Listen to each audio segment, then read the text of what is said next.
Chapter 409 The Second Spiritual Body Child. Lu Changsheng chuckled softly. Most of the talismans in the market were common ones. Only a small number of people and powers held a few exclusive talismans and talisman inheritances. And how many of these powerful exclusive talismans existed in the 99 mystical talisman scripture was anybody's guess. From Lu Changsheng's perspective, in the future, his family could completely rely on these various talismans to establish a foothold and occupy a segment of the market in the cultivation world.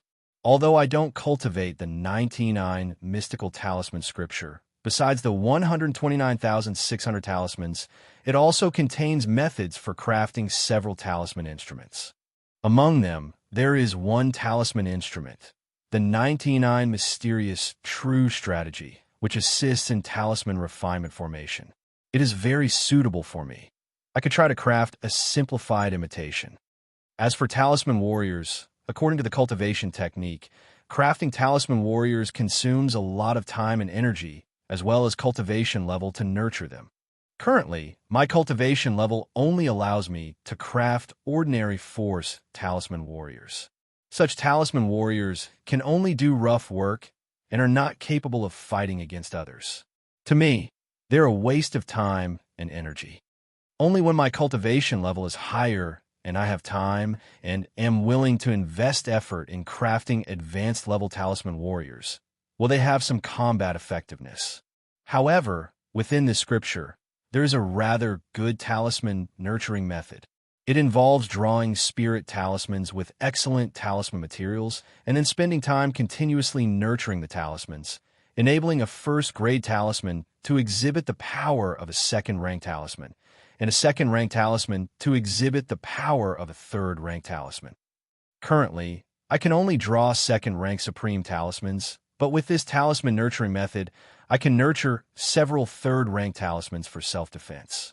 That way, if I encounter a nascent soul immortal, I will also have some ability to protect myself. Lu Changsheng pondered silently to himself, considering what aspects of the 99 mystical talisman scripture could be beneficial to him at the moment. Apart from mastering many powerful talismans, he could also craft a formation path talisman instrument. After all, talisman refinement formation can be considered the essence of this cultivation technique. It would allow him to elevate his combat capabilities by a level. And with the talisman nurturing method from the 99 mystical talisman scripture, he could nurture a few life-saving talismans. In this way, even if he encountered nascent soul immortals or false core immortals, he would have some means of self-protection. But to craft a simplified version of the 99 mysterious true strategy, I need to use rare materials like black obsidian essence iron and the iron of the 5 metals. Several of these materials are third-rank heavenly treasures, and it is clearly impossible to gather them all in the Red Leaf Valley market. Also, to nurture third-rank treasure talismans, I must use third-rank materials to draw the talismans. Lu Changsheng furrowed his brows slightly. After all, the Red Leaf Valley market was just a newly established marketplace. Even among medium-sized markets, it was considered relatively inferior at the bottom of the scale. Thus, purchasing third-rank materials in the market was very difficult. Unless one had fortuitous luck, otherwise acquiring such materials was nearly impossible.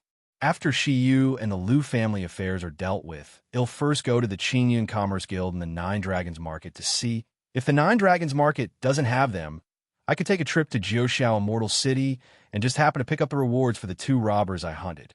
Lu Changsheng mused softly in his heart. In his view, it was worth making a trip out to craft a talisman instrument and nurture treasure talismans. With his current strength comparable to the late stage of foundation establishment, heading to the Immortal City wouldn't be dangerous as long as he didn't run into any nascent soul immortals. Later, he'll craft some sets of talismans that can form a talisman formation. That way, encountering late foundation establishment or even false core robber cultivators shouldn't be a big deal. Lu Changsheng thought to himself in secret.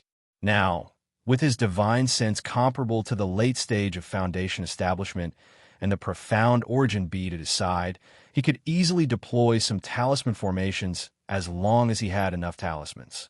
If he formed a talisman formation with 100 rank talismans, he was confident he could suppress a cultivator at the late stage of foundation establishment. As for false core immortals, Lu Changsheng had never encountered one, so he was unsure of their strength.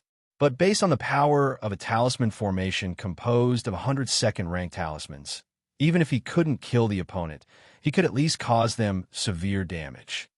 Since Xianxia could give birth at any moment, Lu Changsheng, aside from occasionally visiting the Lu family's spiritual talisman shop and Peace Talisman Hall, spent most of his time accompanying Xianxia, waiting for the child to be born.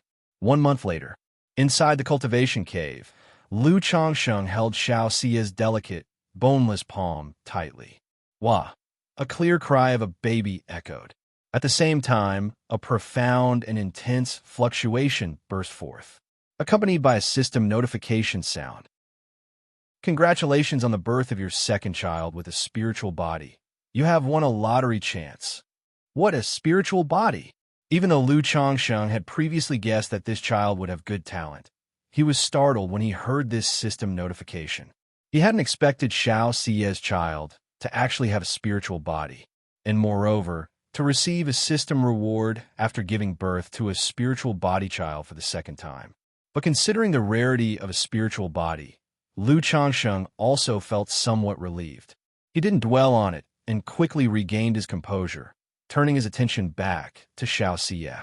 He used a gentle breeze and dewdrop talisman on Xiaoxia to adjust her body and replenish her damaged vital energy. Xiyu, I made you go through so much. Lu Changsheng held the child with one hand and performed a cleansing technique before embracing his beloved wife. I have finally born a child for Lu Lang. Xiaoxia nestled in her lover's embrace, her slightly pale and weak face glowing with a radiant maternal smile. During her pregnancy, she had been looking forward to the child's birth, wondering whether it would be a boy or a girl, and whether the child would have a spiritual root talent. True, she had prepared a secret art technique during her time in Xinyan's sect, and had nurtured the child with her moonlight spirit body, significantly increasing the chances of a child having a spiritual root with good talent. But there was no way to be absolutely certain. Chapter 410. The Second Spiritual Body Child. Lu Lang, look at this child. She's actually not crying. She's looking at me and smiling. Xiaoxia said to Lu Changsheng, holding the baby in his arms in a soft voice. This child was a girl. Her skin was like jade, fair with a rosy undertone, and 2 large eyes, clear-cut in black and white, were looking at Lu Changsheng and Xiaoxia. Yes, this child, Xiyu, you carried her for 11 months before giving birth. She is surely extraordinary. Look at these eyes, this nose, so much like yours. Lu Changsheng looked at the child and laughed.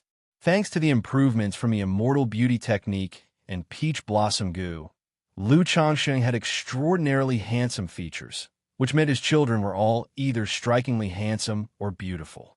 There were no ugly children. Lu Lang, you're always so flattering. She's so little. How can you even tell? Xiaoxia looked at the child's facial features, also very happy, revealing a blissful smile. Then she asked, Lu Lang, have you thought of a good name for this child? I have, of course, thought of one. Lu Changsheng replied immediately upon hearing this. Since it's a girl, I hope she can be like you, Xiyu, akin to the Guanghan fairy of the 9 heavens bright moon. So, as for the name, how about Wang Shu? What do you think? Lu Changsheng smiled and said aloud, Wang Shu, in ancient mythology, is the deity who drives the moon's chariot and is also a poetic reference to the moon itself. He now enjoyed picking names with meanings related to his wife's name. Wang Shu, Lu Wang Shu. Xiaoxia repeated the child's name, a smile appearing on her somewhat pale and weak face. She obviously also heard the meaning in the name. If she has thought of any good names, that's fine too, Lu Changsheng continued. Having picked hundreds of names, he wasn't particularly concerned about the names of his children. Any name his wife fancied would be fine. Xiyu is very satisfied with this name, Xiaoxia said with a gentle smile. Then, The two of them held their child, whispering sweet nothings to each other, filled with endearment and affection. Meanwhile, Qingyin's sect. Atop the luxurious palace on Kaiyun Peak, a breathtakingly beautiful woman stood quietly at the balustrade, gazing into the distance. Her beauty was difficult to describe with mere words like nation-toppling. Tall and slender, her graceful figure was dressed in a gown that resembled flowing rosy clouds. Her long, luscious black hair was elegantly styled in a bun, fastened with a phoenix-shaped hairpin, conveying her nobility and grace beyond compare. Even standing still, she emitted a presence that made others feel unworthy and dared not to defile her majestic beauty. More than 3 years have passed, and I wonder how Shiyu is doing. Yun Wanshang gazed into the distance, a surge of emotions suddenly filling her heart, prompting thoughts of her disciple Xianxia, who had left the mountain. When Xianxia had left the mountain, she told her that this period of trials could last a short 3 years or as long as 5 years. Now that 3 years had passed, an unexpected rush of emotions made her think of Xiaoxia's circumstances. Although Xiaoxia's trials were not supposed to be very dangerous, Yin Wanshang still couldn't help but worry. In her spare time, she pondered the supreme, forgetful love technique. With the insights Xiaoxia had previously provided, Yin Wanshang had different realizations upon reflection, gaining a deeper understanding of the profound mysteries of this cultivation technique. She understood that the supreme, forgetful love technique's process from attachment to detachment made it easier to become deeply ensnared with each advancement in cultivation. One careless step, and one might never be able to extricate oneself. After all, everyone has their emotions and desires. Even those with firm Tao hearts find it difficult to contend with the complexities of emotions. Master. Just then, a woman in a white palace gown approached the pavilion and bowed to Yun Wanshang. This woman appeared to be around 25 or 26 years old. She had a striking, well-defined face, with sharp, narrow eyes that combined feminine softness with a hint of brisk coldness. Her nose was shapely and her lips tender, naturally rosy without the need for rouge. Her long black hair was simply tied back in a ponytail, and she carried an azure, wavering spiritual sword on her back. She exuded a cool, aloof aura like a peerless sword fairy. Qing, you're back. Is there any progress? Yun Wanshang asked as she turned to look at the woman. This disciple was Chu Qingyi, her eldest one, who had been sent out on a mission. Master, according to my investigation, there are indeed issues with the Xiahou family. They show signs of practicing demonic techniques, Chu Qingyi reported, her voice crisp and cold. Have you been able to determine which demonic technique these traces originate from?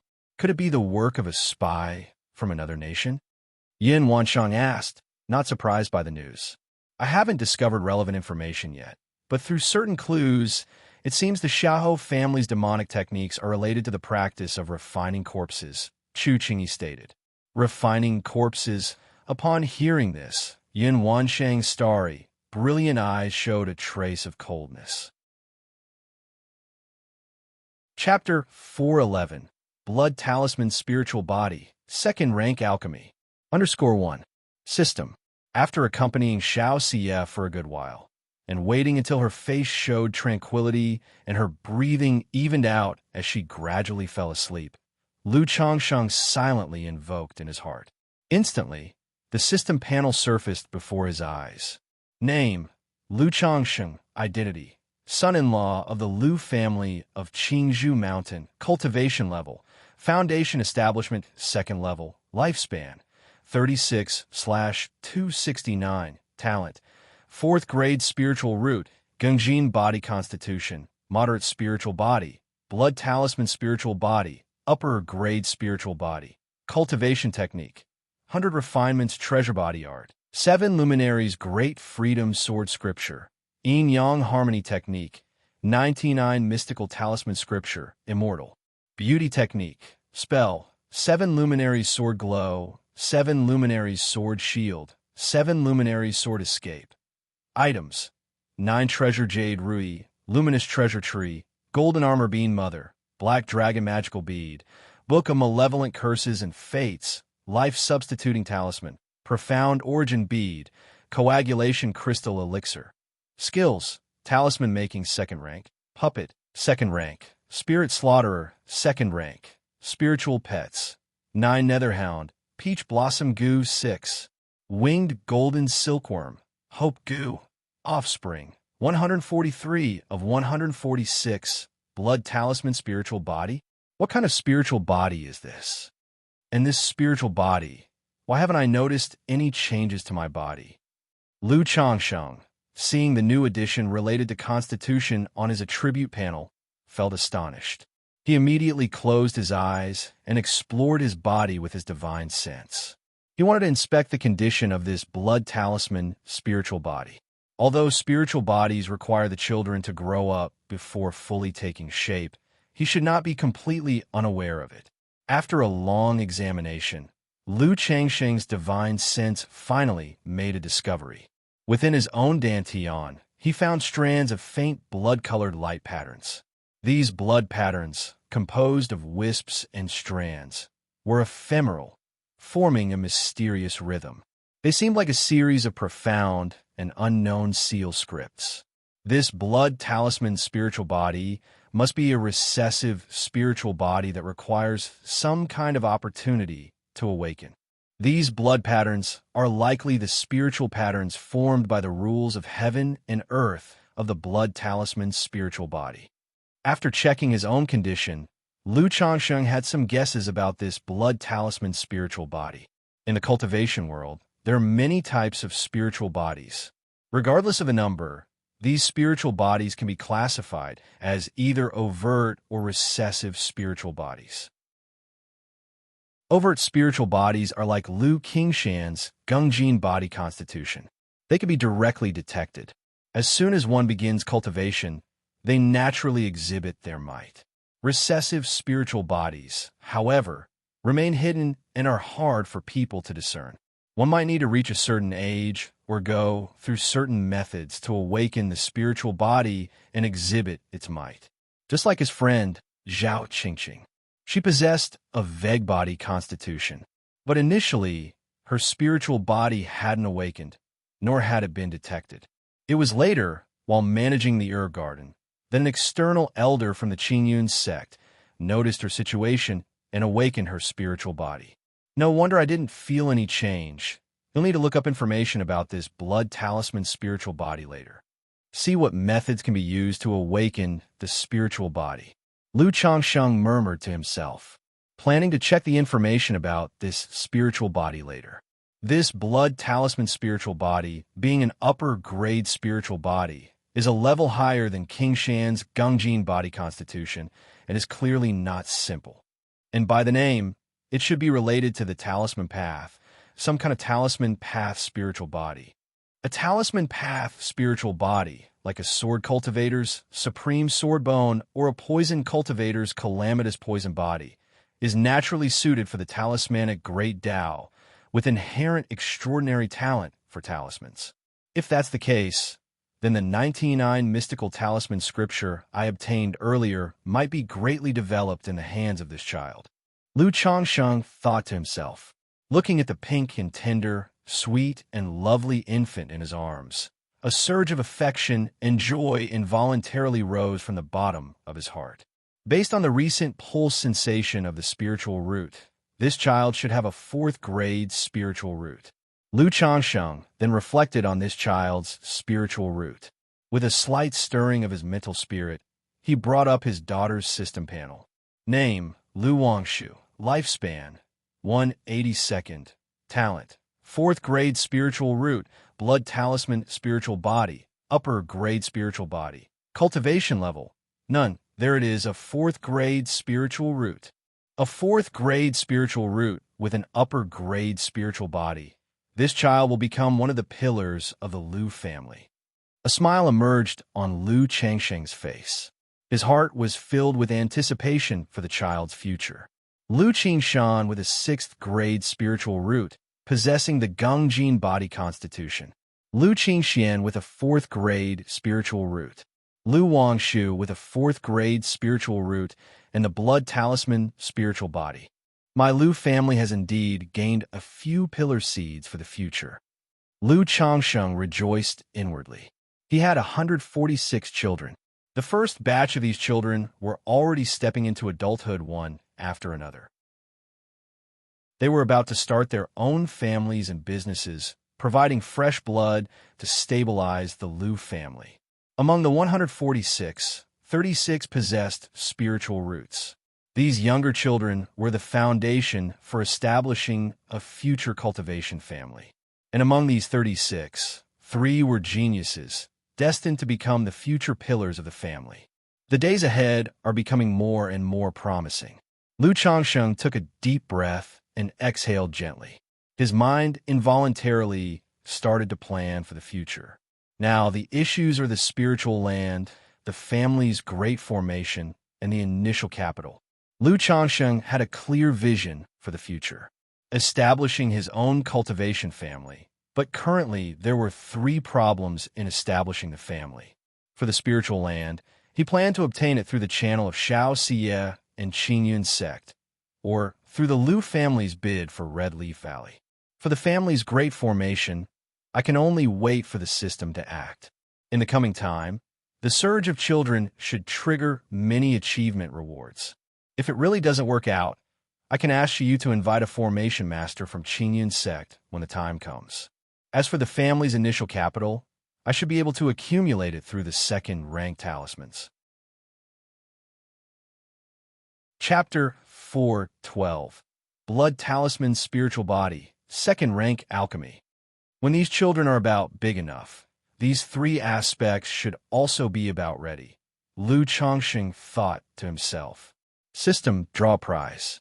Without further thought, Lu Changsheng silently invoked again in his mind. He intended to use the lotteries he had just won. The prize wheel emerged, shining with golden light, spinning rapidly.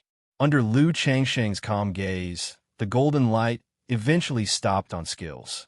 Ding, congratulations to the host for obtaining 2nd rank alchemy skills. The reward has been issued to the system space, and the host may check it at any time. A light orb in the shape of an elixir emerged from the prize wheel, accompanied by the system's voice. Alchemy. 2nd rank Alchemy. Lu Changsheng saw the reward for his lottery draw and felt a surge of joy.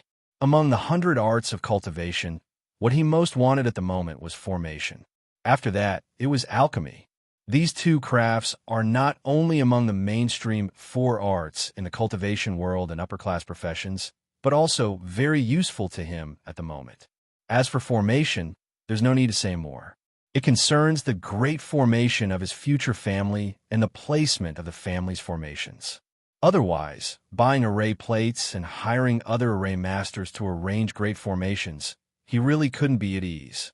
From the previously seen Heaven and Qingyun water grade formation in Red Leaf Valley Market, one could see that the level of such a 2nd rank great formation was very ordinary. Using such formation for his own family, Lu Changsheng really couldn't be at ease. Besides, mastering formations and arranging great formations by himself, in times of danger, activating the great formation and presiding over it could maximize the power of the formation. It's incomparable to presiding over a great formation arranged by others, through array plates or array tools.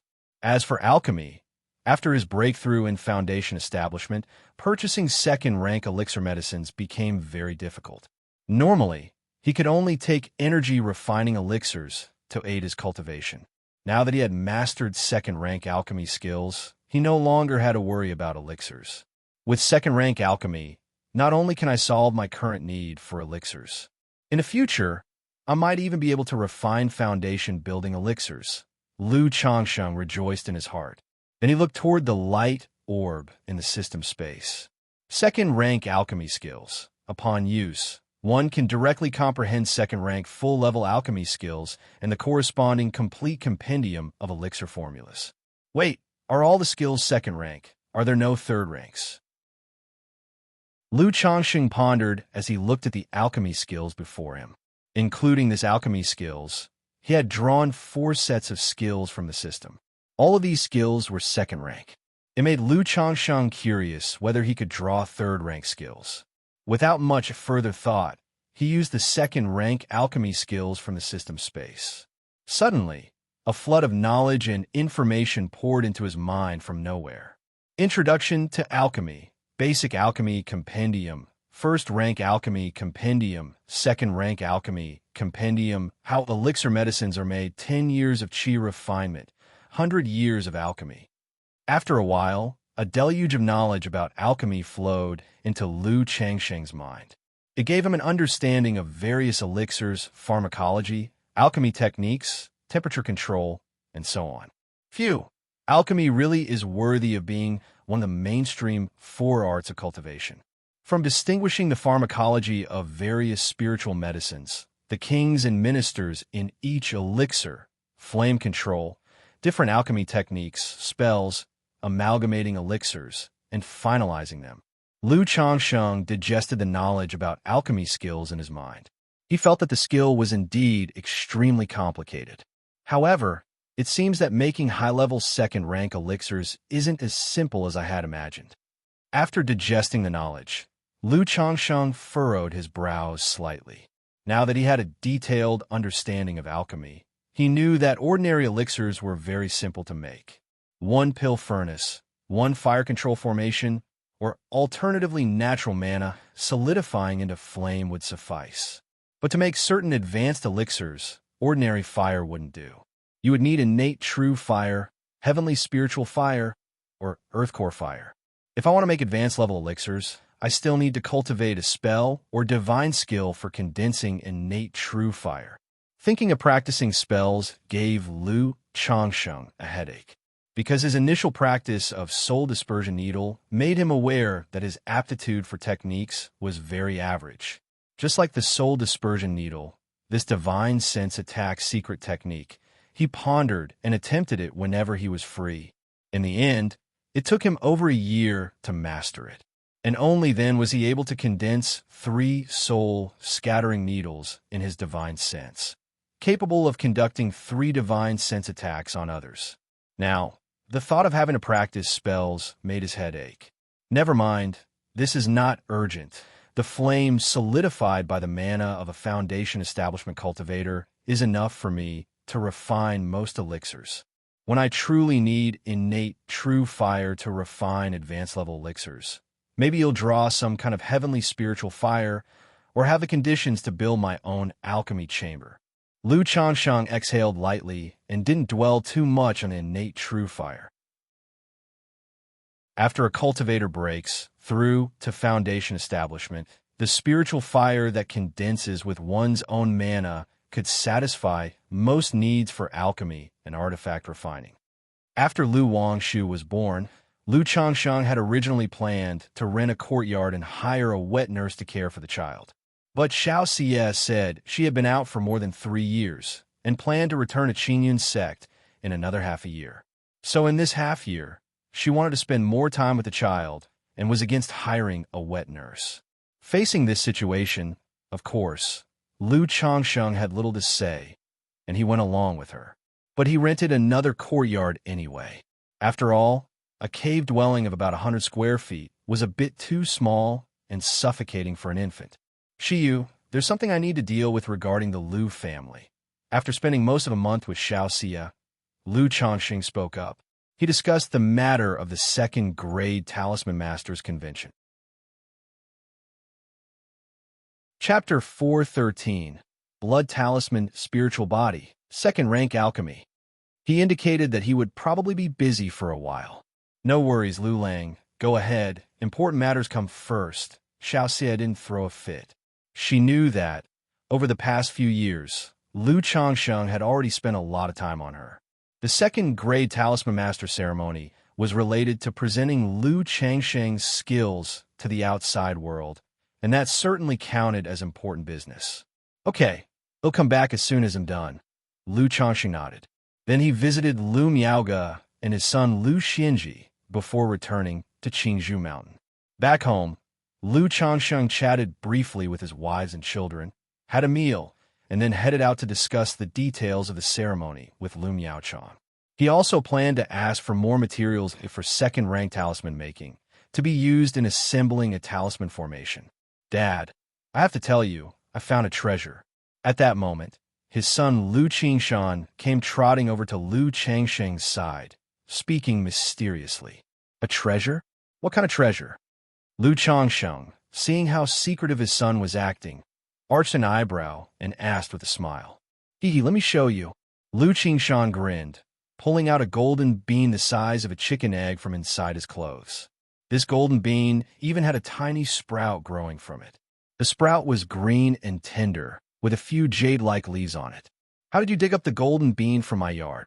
Lu Changsheng stared at the bean in his son's hand, taken aback, and spoke out. This golden bean was, in fact, the golden armor bean mother he had planted in his own yard. Dad, you planted this treasure? When Lu Qingshan heard this, he also froze, and with a guilty conscience, stammered out his response. He had thought the golden bean was a chance treasure he had found. He never expected it to be something his own father had planted. What else? If you're going to find treasures, you should go out and look for them, not dig up treasures from your own yard, Lu Changsheng said irritably, giving his son's head a tap. The golden armor bean mother was just fine growing in his yard, and here his son had dug it up thinking it was a treasure. It was both exasperating and amusing. How did you find this bean? Lu Changsheng asked. Nobody other than Lu Miaoyun, Chu Jinjin, and a few others would go into the yard. The kids usually didn't play there either. Plus, this golden armor bean mother was planted in a corner of the yard, concealed by spiritual earth. I asked Xiao Jin to find treasures, and then he found this golden bean. When I saw this golden bean, I felt an inexplicable closeness to it. I thought it was the destined treasure you read about in books. Lu Qingshan held his head with both hands, looking somewhat aggrieved. He was saddened that the opportunity he thought he had was now gone. He had been so elated earlier today. Now that elation was for nothing. Xiao Jin. Lu Changsheng naturally knew that Xiao Jin was the earth spirit mouse he had given to Lu Qingzhu.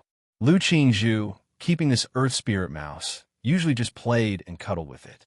And since Lu Qingshan heard that this creature could find treasures, he probably got it to search for treasures, resulting in a search that led to his own yard. After figuring out what had happened, Lu Changsheng was somewhat speechless.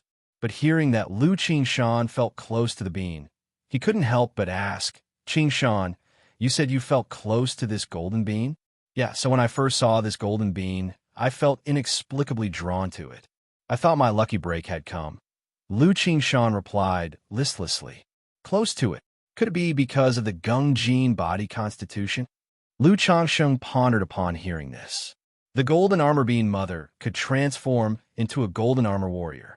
This golden armor warrior was of the metal element, so it made sense for it to attract someone with a Gungjin body constitution.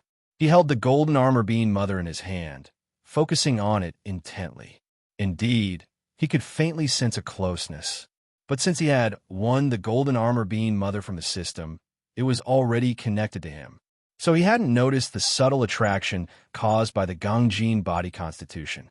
This golden bean was planted by Dad in our yard. After planting, it can blossom and bear spiritual beans. Look, this is the bean sprout, and these are the bean's leaves. In a few more years, the bean will flower and bear fruit. After the beans bear fruit, Dad will give you one, Lu Changsheng said aloud. He didn't blame his son. Dad, how many little beans can this golden bean produce at one time? Lu Qingshan immediately perked up upon hearing this and asked curiously. It can produce 5 to 10, but the actual number will depend on how it's nurtured, like your habit of digging it up, that will affect the number of beans it can bear later on. Lu Changsheng threw a glance at his son and remarked, although it was nourished by the tricolored soil, looking at the bean right now, he estimated that it could probably yield only 7 or 8 beans. Getting a full 10 would be tough. Then, Dad, give me 2 extra beans, right? He'll give one to Sister Qingzhu when the time comes. Lu Qingshan immediately chimed in with a laugh. Willing to share the good stuff, huh? All right, he'll give you 2 extra, and he'll give one to Qingsong too. Lu Changsheng replied with a chuckle. Lu Qingsong was Lu Miaohuan's second son, Lu Qingshan's younger brother. Dad, when will this golden bean bear fruit? Lu Qingshan continued to inquire. By the time you're nearly grown up, this golden bean should be able to bear fruit. Lu Chongxing answered. Dad, I'm 7 years old. I'm an adult now. Lu Qingshan puffed out his chest proudly and exclaimed, by the time you're 15, this bean should be able to bear fruit. Lu Chongxing looked at his son, who was only about 1 meter tall, and chuckled. The golden armor bean mother takes 3 years to germinate, 3 years to grow leaves, 3 years to flower, and 3 years to produce fruit. But with the nourishment of the tricolored soil, this growth rate was significantly accelerated. Chapter 414, Blood Talisman Spiritual Body, Second Rank Alchemy. _4. Now, after 3.5 years, the leaves have already grown tender and dewy. Therefore, Lu Chongxing estimated that in another 6 or 7 years, the golden armor bean mother could possibly bear beans. That long, huh? Lu Qingshan's spirits deflated immediately upon hearing this. Not long at all. You can water the beans every day. Maybe that will help them grow faster. Thinking of the affinity between the Gungjin body constitution and the beans, Lu Chongxing said so. As the Gungjin body constitution resonated somewhat with the golden armor bean mother, regular contact might aid in its growth. Just like some spiritual plant masters use certain techniques to improve the growth of spirit plants. Dad, no problem, but what's the benefit for me? Lu Qingshan showed a pleasing look. Benefits? Lu Chongxing looked at his son's youthful face and smiled. This golden bean should yield about 8 beans. When the time comes, it'll give you 3. If you take good care of them and they yield more than 8 beans, all the extra ones will be yours. How about that? Deal. Lu Qingshan agreed immediately with a nod.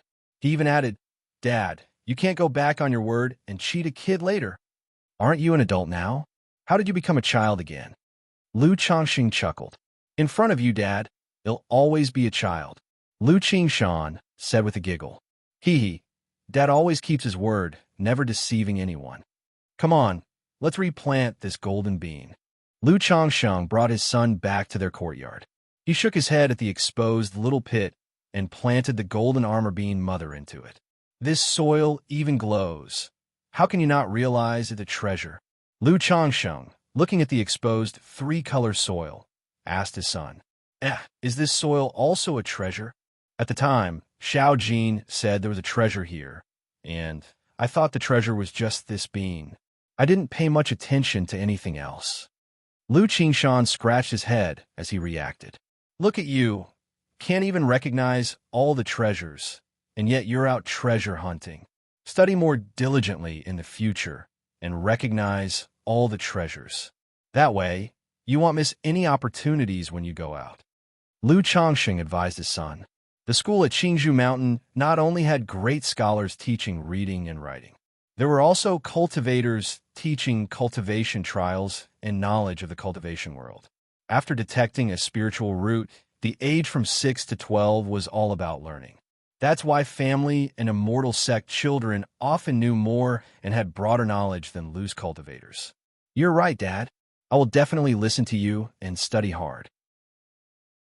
Lu Qingshan nodded earnestly, the picture of someone eagerly taking in lessons. Lu Chongxing chuckled softly as he watched his son. He knew his son's character well. This was just him going along with what he said. Lu Chongxing didn't mind. After all, he was currently only good at nurturing people. Teaching them was another matter. He couldn't guarantee that he could teach the child well. So as long as the child didn't grow up twisted, he let other matters take their own course. His philosophy was to let nature take its course and to govern by doing nothing that goes against nature. After replanting the golden armor bean mother, Lu Chongxing took Lu Qingshan to see Lu Miaoyan. He asked her to take Lu Qingshan to water the beans with spiritual water and spiritual liquid regularly. Lu Miaoyan learned that Lu Qingshan had dug up the beans to play with and couldn't help but laugh and cry. Although she had been tasked with looking after the golden armor bean mother, she didn't water it with spiritual liquid every day. She watered it only every few days. So she didn't notice that Lu Qingshan had dug it up for play. However, this incident made her more alert and she planned to watch over it every day, lest the child played with it again and lost it, which would be bad. After dealing with this minor episode, Lu Changsheng went to the Qingzhou Hall to find the family head, Lu Miaochang. He reported that he was ready in terms of talisman making, and if the family wanted to hold a ceremony, he was available at any time. Lu Miaochang, upon hearing this, said he would arrange it right away, and that it would likely take place in 2 months. He also inquired about Lu Changsheng's proficiency with second-rank talismans. When he heard that Lu Changsheng's proficiency with the second-rank Thunderfire talismans was at 60 to 70%, and he had even made a start on several other second-rank spirit talismans, he was both surprised and delighted. Learning that Lu Changsheng needed second-rank talisman materials, Lu Miaochang immediately allocated nearly 100 sets of second-rank talisman materials from the storeroom to Lu Changsheng. He mentioned that if Lu Changsheng needed more in the future, the family would reserve more second-rank talisman materials for him. Chapter 415. Master Lu, I fell in love with you at first sight. _1. Lu Changsheng's promotion to a second-grade talisman master and the upcoming ceremony celebrating this feat spread rapidly through the entirety of Qingzhou Mountain like a storm.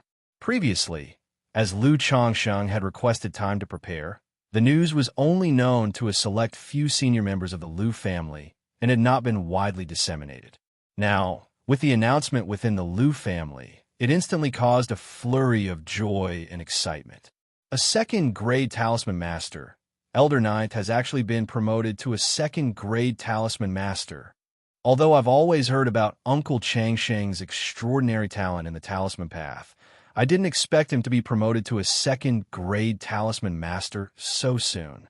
Reaching the status of a second-grade talisman master at such a young age, he truly has boundless prospects in the art of talismans. Our young lady is also a top-level first-grade talisman master. Perhaps she will also be promoted to a second-grade talisman master in the future. Now our Lu family has a second-grade talisman master as its pillar. Alas, I used to think that with Lu Changsheng having a 9th-grade spiritual root and his constant indulgence in pleasures of the flesh, even with his unusual talent for the talisman path, he wouldn't get very far, but now he's become a second-grade talisman master. Ever since I broke through to the energy refinement late stage, I've somewhat neglected my cultivation, lost in drink and pleasure. Compared to Lu Changsheng, what right do I have to fall into depravity? From today onwards, I swear off alcohol and will enter seclusion. A second-grade talisman master, why didn't I choose Lu Changsheng during the welcome feast back then? Had I known this would happen, even if it meant becoming a concubine to Lu Changsheng, I would have been willing. Inside Qingzhou Mountain, people who learned of this news felt either joy or emotion. Overall, there was an atmosphere of happiness. After all, for the Lu family, this was great news. The overall situation of the Lu family was flourishing.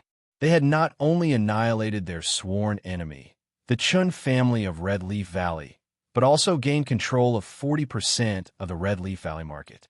With Lu Yuanzhong in the prime of his life at the helm, the family was worry-free for a century. Now, with Lu Changsheng as a second-grade talisman master, it was natural for everyone to be overjoyed. Congratulations to my husband on being promoted to a second-grade talisman master.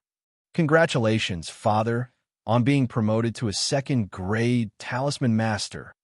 Congratulations, Daddy, on being promoted to a second-grade talisman master. At Lu Changsheng's home, all of his wives, concubines, maids, and children also came forward to offer their congratulations. Since the news had not been revealed earlier, Lu Changsheng had asked Lu Miaoyin to not mention it at home for the time being. Now that the news was announced, it naturally brought surprise and joy to his wives and children. After all, they all knew that their living standards depended on Lu Changsheng. The higher Lu Changsheng's standing and identity became, the more they could rise with the tide.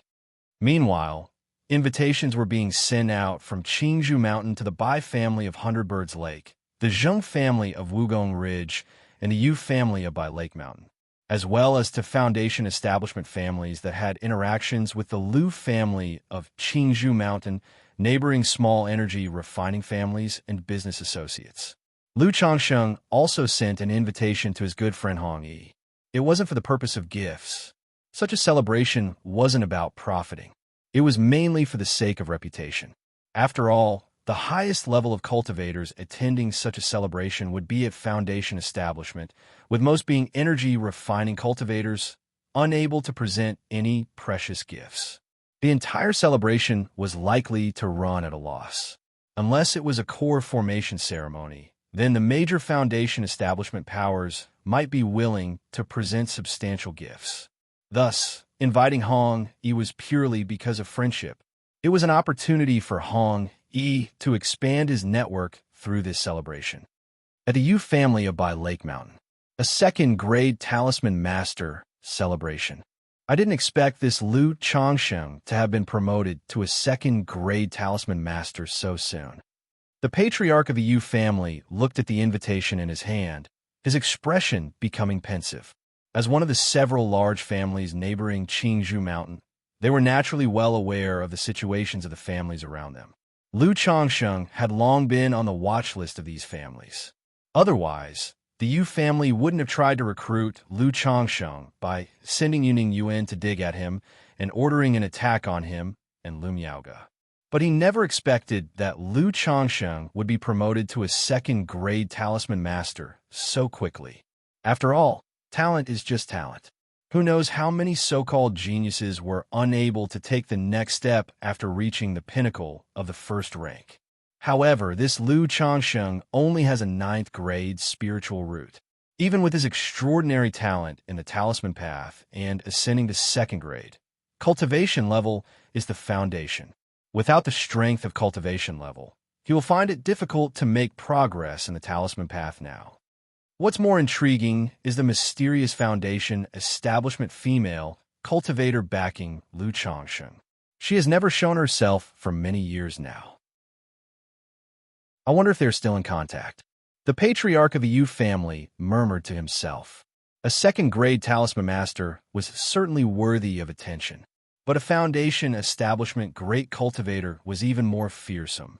The reason their Yu family had not pressed aggressively against the Lu family in the Red Leaf Valley market over the years, instead opting for a soft approach, was also because of Meng Xiaoquan's influence. Unsure about the status of this mysterious foundation establishment great cultivator, he felt apprehensive. Huff! He exhaled lightly and put away the invitation, deciding to report this news to the family elder. At the Bai family of 100 Birds Lake, a second-grade talisman master. I remember this Lu Changsheng being quite infatuated with pleasures of the flesh and fathering children. Currently, he has around 20 to 30 wives and concubines, with over 100 offspring. The Bai family head thought of the information he knew about Lu Changsheng. If a daughter of my Bai family were to marry Lu Changsheng and bear him children, perhaps we could form a connection with this talisman master. But Lu Changsheng is a son-in-law of the Lu family, so if we wish to offer a bride, it might be a bit tricky.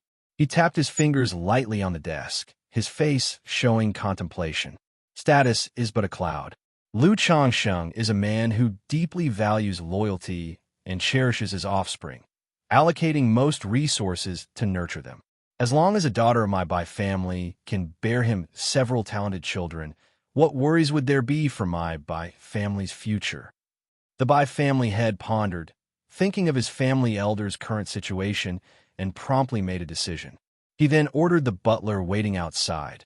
Ask Fei Fei to come see me. Similar thoughts were shared by the Zheng family and several other small families or powers in the vicinity. Chapter 416. Master Lu, the young lady has fallen for you at first sight. After all, most cultivators do not spend too much time on starting families. Even if they take concubines, it's mostly for dual cultivation, enjoyment, or even for replenishment. Few ever have offspring. Without offspring, the effect of giving away daughters is naturally quite limited and not very significant. Someone like Lu Changsheng, who marries and takes concubines, prolifically begets children, and values love and loyalty, naturally sparks thoughts in others who wish to forge connections through such means. During the days of the Lu family's preparation for the celebration, Lu Changsheng was at home with his wives, concubines, and children, serenely crafting talismans. He was ready to turn all 100 sets of second-grade talisman-making materials obtained from the Lu family into talismans. With the profound origin bead and divine sense of foundation establishment late stage, I can even try drawing third-rank talismans, Lu Changsheng thought to himself after finishing a number of talismans in the talisman room. Feeling that with his current mana and divine sense, he could attempt to draw third-rank talismans. He had not considered drawing third-rank talismans before due to the lack of talisman materials as well as the absence of a third-rank talisman inheritance. Now, with the 99 mystical talisman scripture, there will never be a worry about inheritance. The scripture contains 126,600 variations of talismans derived from 81 types of spiritual patterns, covering everything from basic talismans to fifth-rank talismans. However, to draw third-rank talismans, I will also need third-rank talisman-making materials and a third-rank talisman brush. These can only be purchased in the Immortal City, Lu Changxing muttered, letting out a breath and storing away the talismans before leaving the study. With his current mana and divine sense, he could continuously draw talismans for an entire day without feeling tired. But while at home, he still took time out to accompany his wives, concubines, and children to foster their relationships. "Husband, you have a letter." On seeing Lu Changsheng, Lu Mian handed over a letter, speaking out. "A letter for me?" Lu Changsheng was somewhat surprised on hearing this. He used to correspond with Hong Yi quite often, but since he went to Rui Prefecture every few months, he didn't exchange letters that much anymore. A letter from Feiyu? Lu Changsheng was a bit surprised upon seeing the sender. Li Feiyu, who had returned once 3 or 4 years ago and didn't find him, then proceeded to Azure Phoenix Immortal City, had been out of touch ever since. This was the first time he had written a letter to him. Lu Changsheng broke the seal on the letter and checked the contents. There wasn't much said in the letter. It was just a simple greeting, with Li Feiyu sharing some observations and experiences from Azure Phoenix Immortal City, and then mentioning his breakthrough to 6th-level energy refinement, now settled in Azure Phoenix Immortal City, asking Lu Changsheng not to worry. He said that in case of any matters, letters could be sent to Azure Phoenix Immortal City. Since the journey was long, he didn't expect to return anytime soon. Therefore, he hoped Lu Changsheng, as his uncle, could help keep an eye on his children's well-being and arrange their marriages. It takes more than half a year to travel from Qingzhou Mountain to Azure Phoenix Immortal City. Feiyu's settling down in Azure Phoenix Immortal City and writing back now. Indeed, it has been more than 3 years, Lu Changxing thought after reading the letter and feeling relieved to know his friend was fine. But he sighed at the thought of Li Feiyu's decision to settle in Azure Phoenix Immortal City for the long term. Clearly, Li Feiyu intended to carve out an achievement in the Azure Phoenix Immortal City, perhaps even aiming for foundation establishment before returning. Although Azure Phoenix Immortal City is known as a haven for loose cultivators, full of opportunities that have launched many into soaring success, one could imagine that making a name and achieving something of significance is not so simple. Li Feiyu is currently only at 6th level energy refinement. Without a great opportunity, breaking through to 9th level energy refinement may take more than a decade, and the chances of achieving foundation establishment are even slimmer. I can also visit Azure Phoenix Immortal City if there's a chance in the future, Lu Changxing said as he put away the letter, thinking that if he had time in the future, he could also take a trip to the Azure Phoenix Immortal City. After all, Azure Phoenix Immortal City is different from the other 2 major immortal cities. Located at the border between Jiang Country and Yu Country, near the Myriad Beast mountain range, it is a sacred place for loose cultivators. Before one knew it, 2 months had passed. Today, Qingzhou Mountain is festooned with lanterns and streamers, radiating festive cheer. The patriarch of the Yu family from Bai Lake Mountain has arrived. The Bai family head from Hundred Birds Lake has arrived. The Foundation establishment ancestor from Wugong Ridge Zheng family has arrived. The family head from Ning family of Creek Mountain has arrived. The voices of the greeters were continuously raised, announcing each honored guest and the gifts they brought. Today is the celebration for Lu Changsheng, the ninth elder of the Lu family, for being promoted to second-grade talisman master.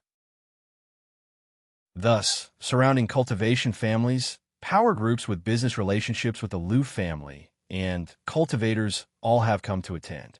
But if one observed closely, among the arriving guests, many were accompanied by a young and beautiful woman. This talisman master Lu is only in his 30s, at the prime of his life. He may even have a chance to become a Foundation establishment ancestor in the future. You must perform well later, and if he takes notice of you and takes you as a concubine, our Luo family will have made it. A middle-aged man with a weathered face advised his treasured daughter. Like him, there were quite a few cultivators instructing their daughters and juniors. After all, those who came to attend the celebration had also inquired about this talisman master beforehand, and knew that he was a rarity among cultivators.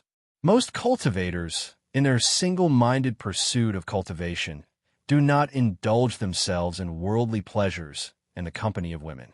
And even if they did indulge, it's usually just with female cultivators, the objective being to relax, to enjoy, for dual cultivation or replenishment. Someone like Lu Changsheng, who takes many wives and concubines and has fathered over 100 children in just over 10 years, is truly extraordinary. Moreover, rumor has it that this talisman master is quite generous to his wives, concubines, and children. Chapter 417. Master Lu, the young lady has fallen for you at first sight. He had spent all his cultivation resources on his wives, concubines, and children. So, under the transmission of such news, many forces and small families began to harbor thoughts. They contemplated marrying off their daughters to forge a connection with Talisman Master Lu. After all, if their daughters or descendants could bear Talisman Master Lu several children of exceptional talent, it would be akin to making the acquaintance of a second-grade Talisman Master.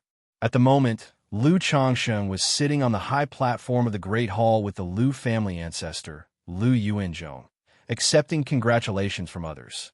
Only when Foundation establishment ancestors came forward did he and Lu Yuanzhong go up to greet them, exchanging pleasantries. At other times, there was no need for the two of them to welcome the guests. After all, the status of a second-grade talisman master barely qualified him to mingle with Foundation establishment cultivators as equals. Or, to put it another way, Foundation establishment cultivators were also willing to show a second-grade talisman master some respect. That is Lu Changsheng. I heard he started as a son-in-law taken into the Lu family. TSK, from a son-in-law to showing such astonishing talent in the talisman path, achieving such success. The Lu family really got lucky, picking up a son-in-law who turned out to have such a gift for the talisman path. I heard the man has only a lower-grade spiritual root. Otherwise, with such a talent for the talisman path, breaking through to Foundation establishment, I'm afraid his future would be boundless. Many looked up at Lu Changsheng on the high platform with eyes filled with envy and jealousy. After all, for many small families or minor forces cultivators, life was incredibly tough. Seeing someone like Lu Changsheng, who came from a humble background but turned his fate around with talent, they felt admiration and, at the same time, envy and resentment. Is that Master Lu? Such a handsome and unearthly man exists in this world. With such peerless looks and being a second-grade talisman master, he's truly both talented and handsome. Some of the young ladies and women, having been briefed by their families, couldn't help but be attracted from afar upon seeing Lu Changsheng.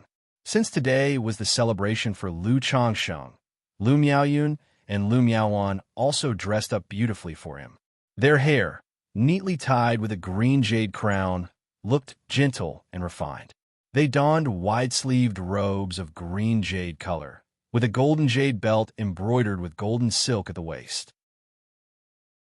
On the left side of the jade belt hung an exquisitely patterned jade pendant, and they wore celestial blue boots with cloud patterns embroidered on them.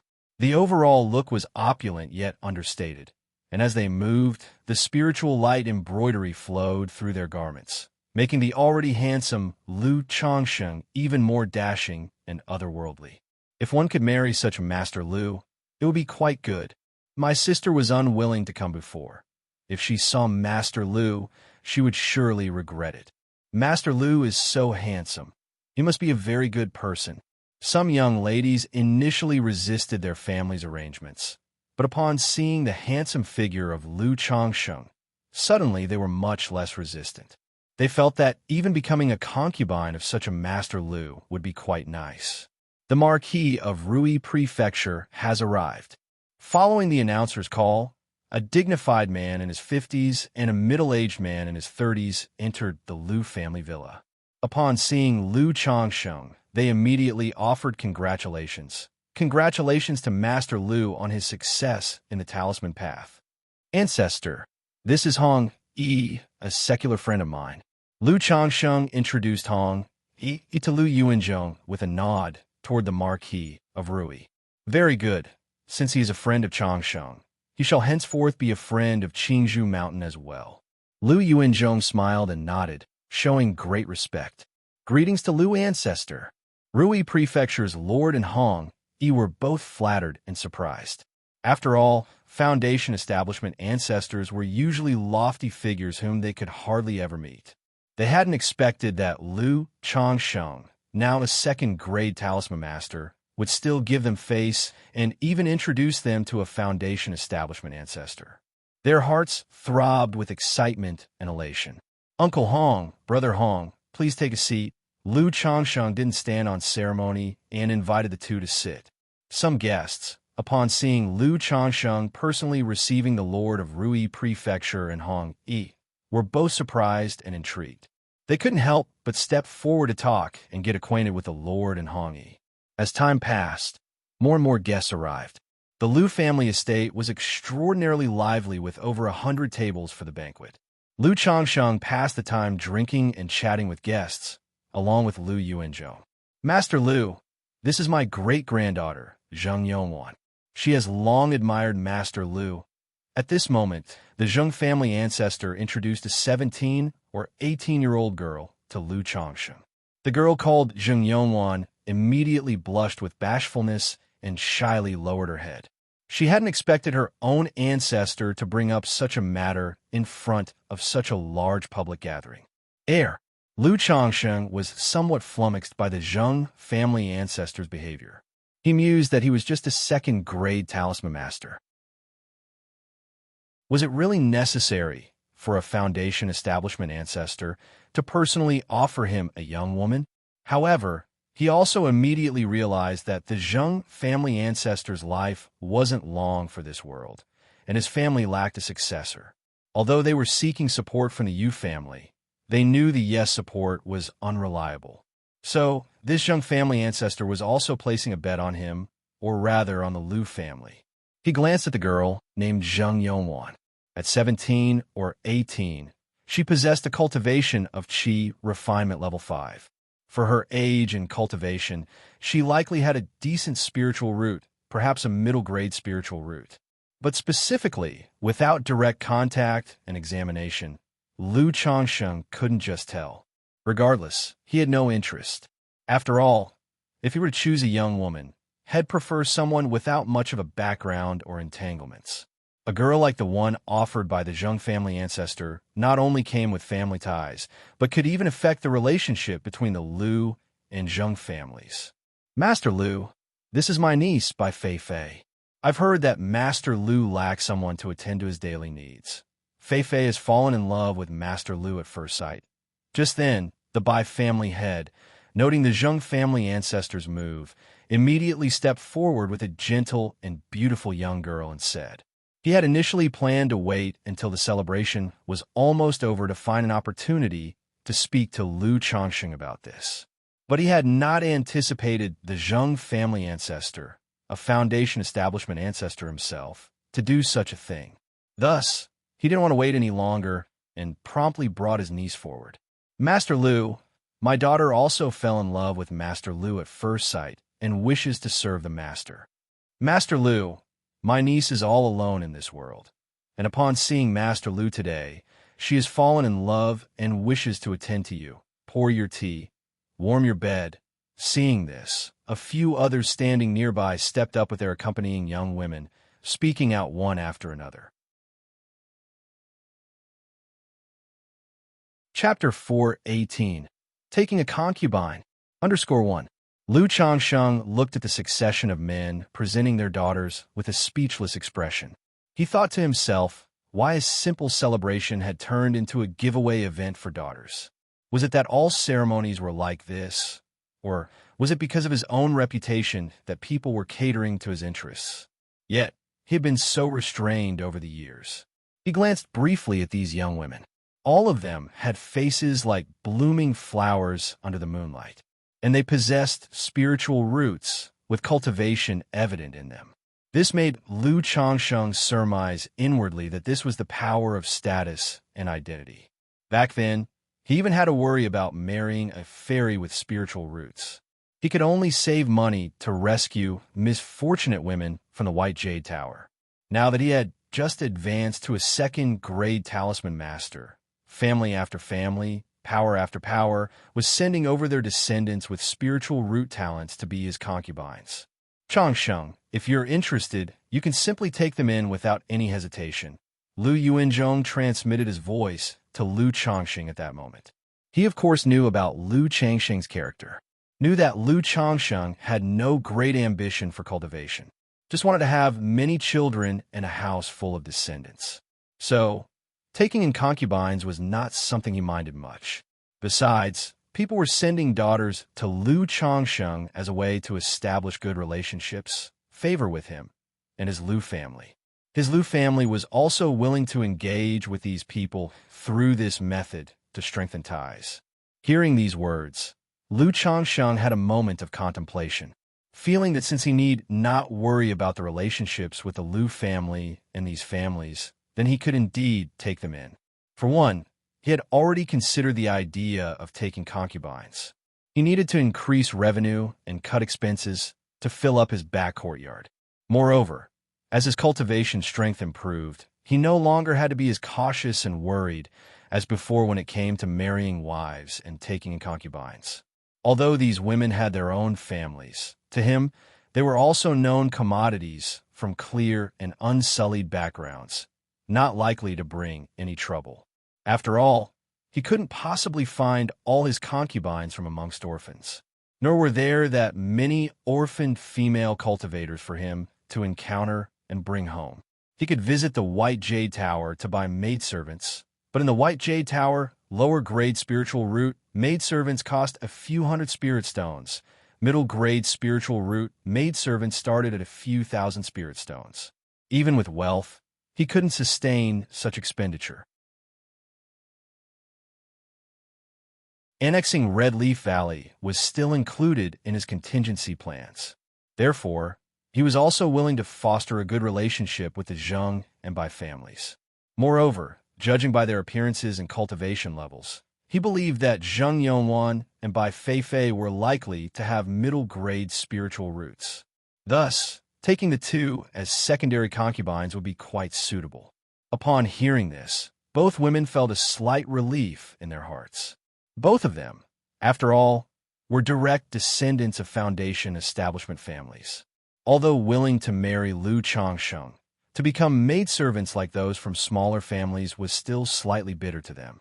Ill abide by the elder's decision, ill abide by the head's decision. The two women did not directly respond, but spoke softly with their heads bowed. Good, if that's so, then this matter is settled. Elder Zheng and the Bai family head immediately showed smiles upon seeing this, and indicated that, concubinage notwithstanding, they would still interact with Lu Changsheng as equals in the future. The other families, seeing this scene, did not say much, knowing that the Zheng and Bai families were Foundation establishment families, not something their own families could compare with. Chapter 4:19. Taking a concubine. Although Master Lu took many wives and concubines, with his current status, he was not inclined to acknowledge all of them. Nevertheless, they were content to become maidservants. After all, they still had the opportunity to bear offspring in the future. If they gave birth to excellent children, the mother might benefit from the child status. Some of the other guests witnessing this scene couldn't help but think of suitable relatives of marriageable age within their families. They hoped to form connections with the Lu family and Master Lu through such means. Thus, after a 3-day and 3-night celebration, Lu Changxing hosted another feast to welcome concubines. He took Zheng Yongwan and Bai Feifei as his new concubines.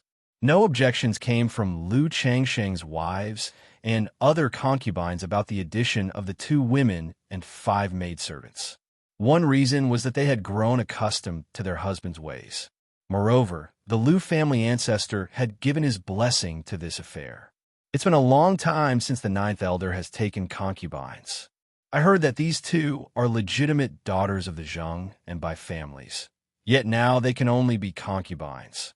Yes, I remember Bai Feifei never married out. I didn't expect that she would end up marrying Uncle Changsheng as a concubine now. Of course, Brother Changsheng is now a 2nd-grade talisman master. Being able to marry him is a stroke of luck.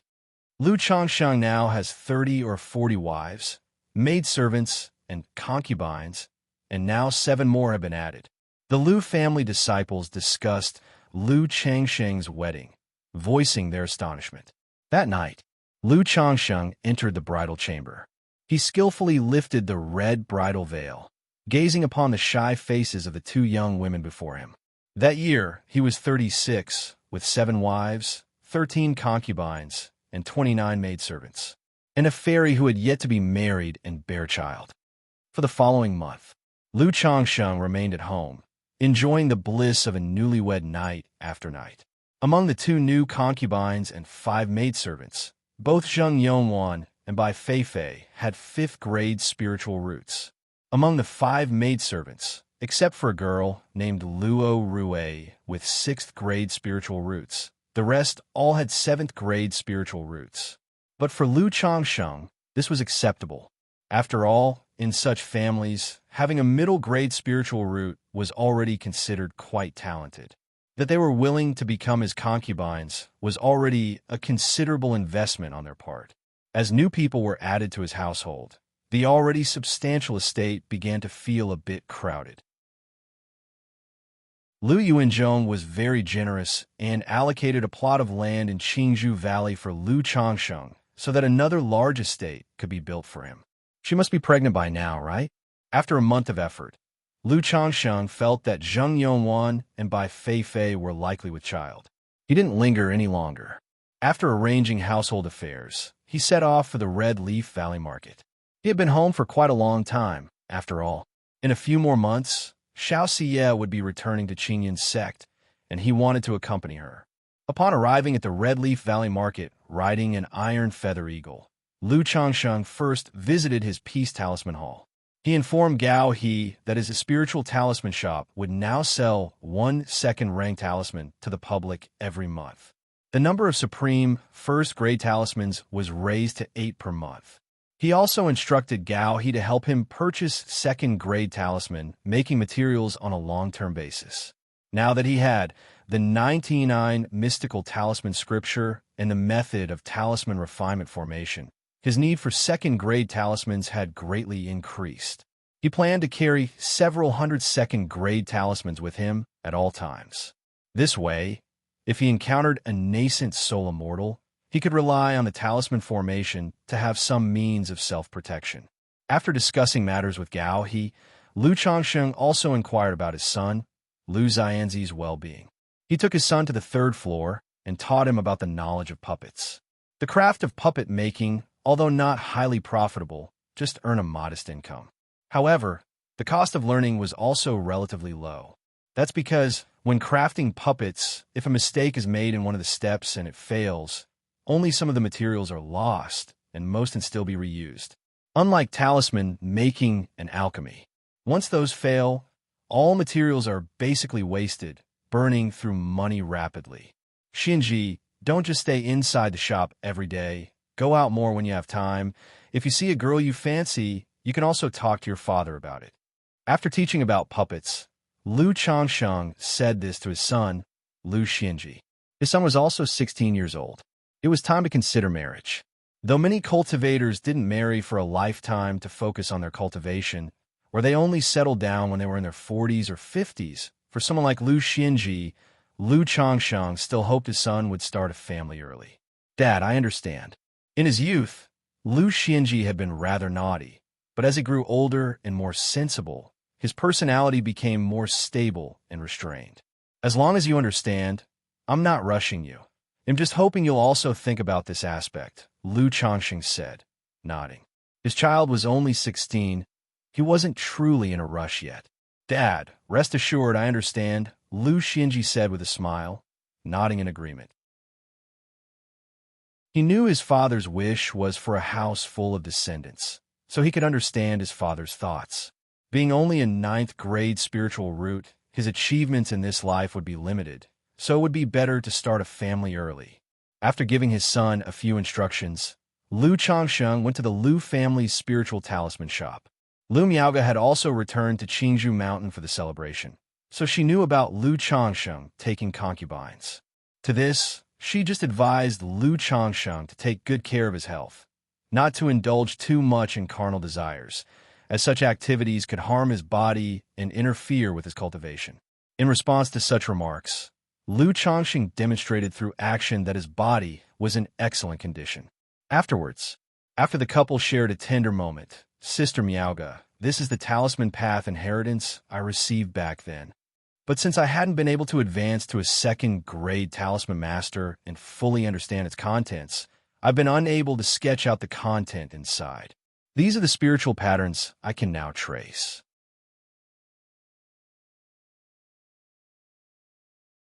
Chapter 420. Taking a concubine. Lu Changsheng took out a jade scroll and handed it to Lu Miaoga.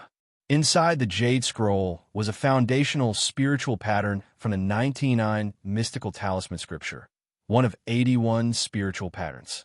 But this one foundational spiritual pattern could give rise to over 300 types of runes. It contained a profundity of the talisman path that was difficult to comprehend. If Lu Miaoga could comprehend it, she would benefit greatly and make significant progress in the talisman path. Moreover, he wanted to see how long it would take for Lu Miaoga to understand and comprehend this spiritual pattern. If Lu Miaoga could fully grasp this spiritual pattern and successfully sketch it before her foundation establishment, Lu Changsheng felt that he could consider teaching her the 99 mystical talisman scripture. Although Lu Miaoga had cultivated the Saturn solar sword technique, but compared to the 7 luminaries' great freedom sword scripture, this 99 mystical talisman scripture was obviously more suitable for her. A talisman path inheritance? Lu Miaoga said, somewhat surprised and astonished. She had not expected that Lu Changsheng had another talisman path inheritance. But thinking of Lu Changsheng's understanding of the talisman path, her heart eased slightly. That's right, my rapid progress in the talisman path is also related to this inheritance. Lu Changsheng nodded and said warmly. Lu Miaoga took the jade scroll and examined the spiritual pattern on it. Looking at the spiritual pattern on the jade scroll, Lu Miaoga was stunned and immersed in it. It took her a long time to come back to her senses and said, Changsheng, this spiritual pattern is incredibly profound. It appears simple, yet it's extremely complex, containing countless variations, which are profound and difficult to understand. Lu Miaoga said aloud, as a top-level talisman master, she indeed had a certain level of discernment and understanding of the talisman path. She could clearly see that this spiritual pattern included many combinations and variations. She wanted to discern these variations, but the more she looked, the more she realized how profound and mysterious the pattern was, and it eluded her. In her heart, she marveled that Lu Changsheng was able to sketch such a complex and profound spiritual pattern. That's right, this spiritual pattern has 365 variations, evolving into 365 types of runes, Lu Changsheng smiled and began to slowly explain the various changes and the mysteries within this spiritual pattern. Listening to Lu Changsheng's warm voice explaining the profound truths of the talisman path, Lu Miaoge became deeply engrossed. After Lu Changsheng finished explaining, Lu Miaoge looked at his exceptionally handsome profile and became slightly entranced. She recalled the moments from when she first met Lu Changsheng until now. From the initial impression of not bad, to a person not bad, to the exasperation of his indulgence in the company of women, then seeing his rapid progress on the talisman path, leading to an air of mystery. Not only did he save her from a life-threatening situation, but he also provided the Three Suns elixir, an exquisite level cultivation method, and a rare treasure, such as the treasure-seeking mouse. Now, he was imparting such a talisman path inheritance, teaching her the profound truths of the talisman path. Being able to comprehend and understand the spiritual pattern so thoroughly made her feel that Lu Changsheng was definitely not as simple as just advancing to second-grade talisman master. "What's wrong? Suddenly looking at me like that?"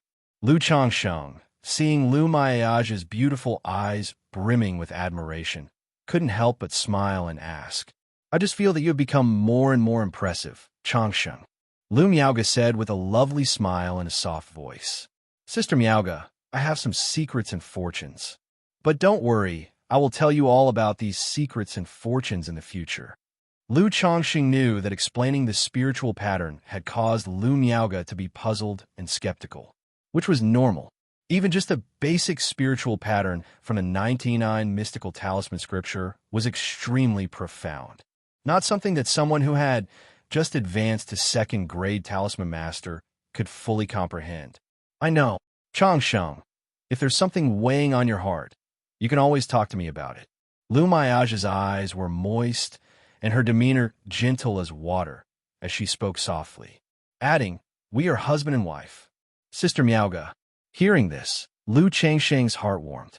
The strength, treasures, and secrets brought by the system, which he had always kept hidden in his heart for fear that revealing them would cause trouble, were indeed tiring. But fortunately, he had his wives to ensure he had no other worries in his daily life. Looking at his wife in front of him, he embraced her graceful and delicate body and kissed her deeply on the lips. Changsheng. Lu Miaoge hadn't expected that after just having been intimate, Lu Changsheng would want her again. Combining the transmission of Tao and pleasure, it might actually help with understanding spiritual patterns, he whispered into her ear, his breath hot. Faced with Lu Changsheng's instruction, Lu Miaoge could only half close her eyes languidly, gently biting her lip and listen intently. But because the teachings were so profound, she also felt the strain of learning, her body covered in fragrant sweat. After a while, as the transmission of knowledge and essence concluded, she, too, reciprocated passionately, contemplating the principles within. The next day, Lu Changsheng visited the courtyard where Xianxia was staying. Inside the courtyard, Xianxia, dressed in a moon-white gown, looked as graceful as ever, showing no signs of having just given birth. She watched serenely over the cradle where Lu Wangshu was sleeping soundly.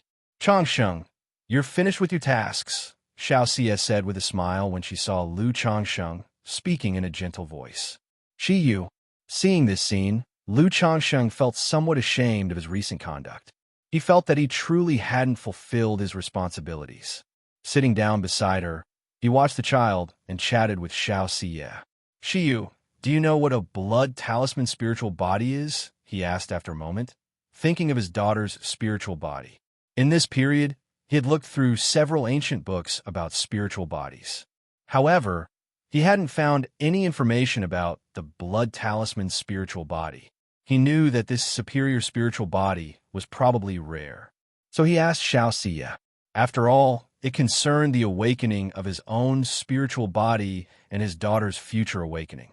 Blood talisman spiritual body. Xianxia, on hearing this, shook her head slightly. She had never heard of this spiritual body either. "I don't know much about spiritual bodies either," she said.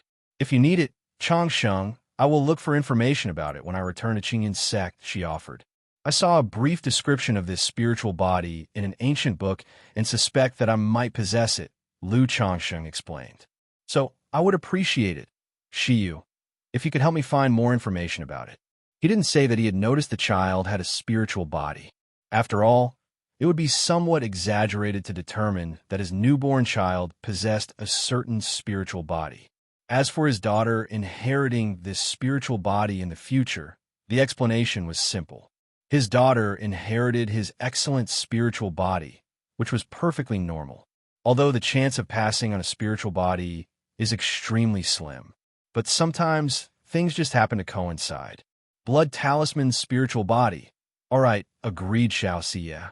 Learning that Lu Changsheng might possess this spiritual body, she immediately took the matter more seriously. She planned to check the Sutra Pavilion upon her return to the sect, and if there was no information there, she would ask her master.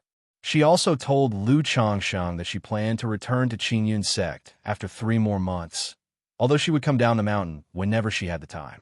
If Lu Changsheng had anything he needed, he could write to her. Hearing this, Lu Changsheng didn't try to persuade her otherwise.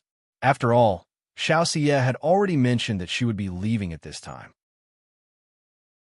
As a disciple of the immortal sects, given tasks and a territory to defend, she couldn't possibly stay outside for long.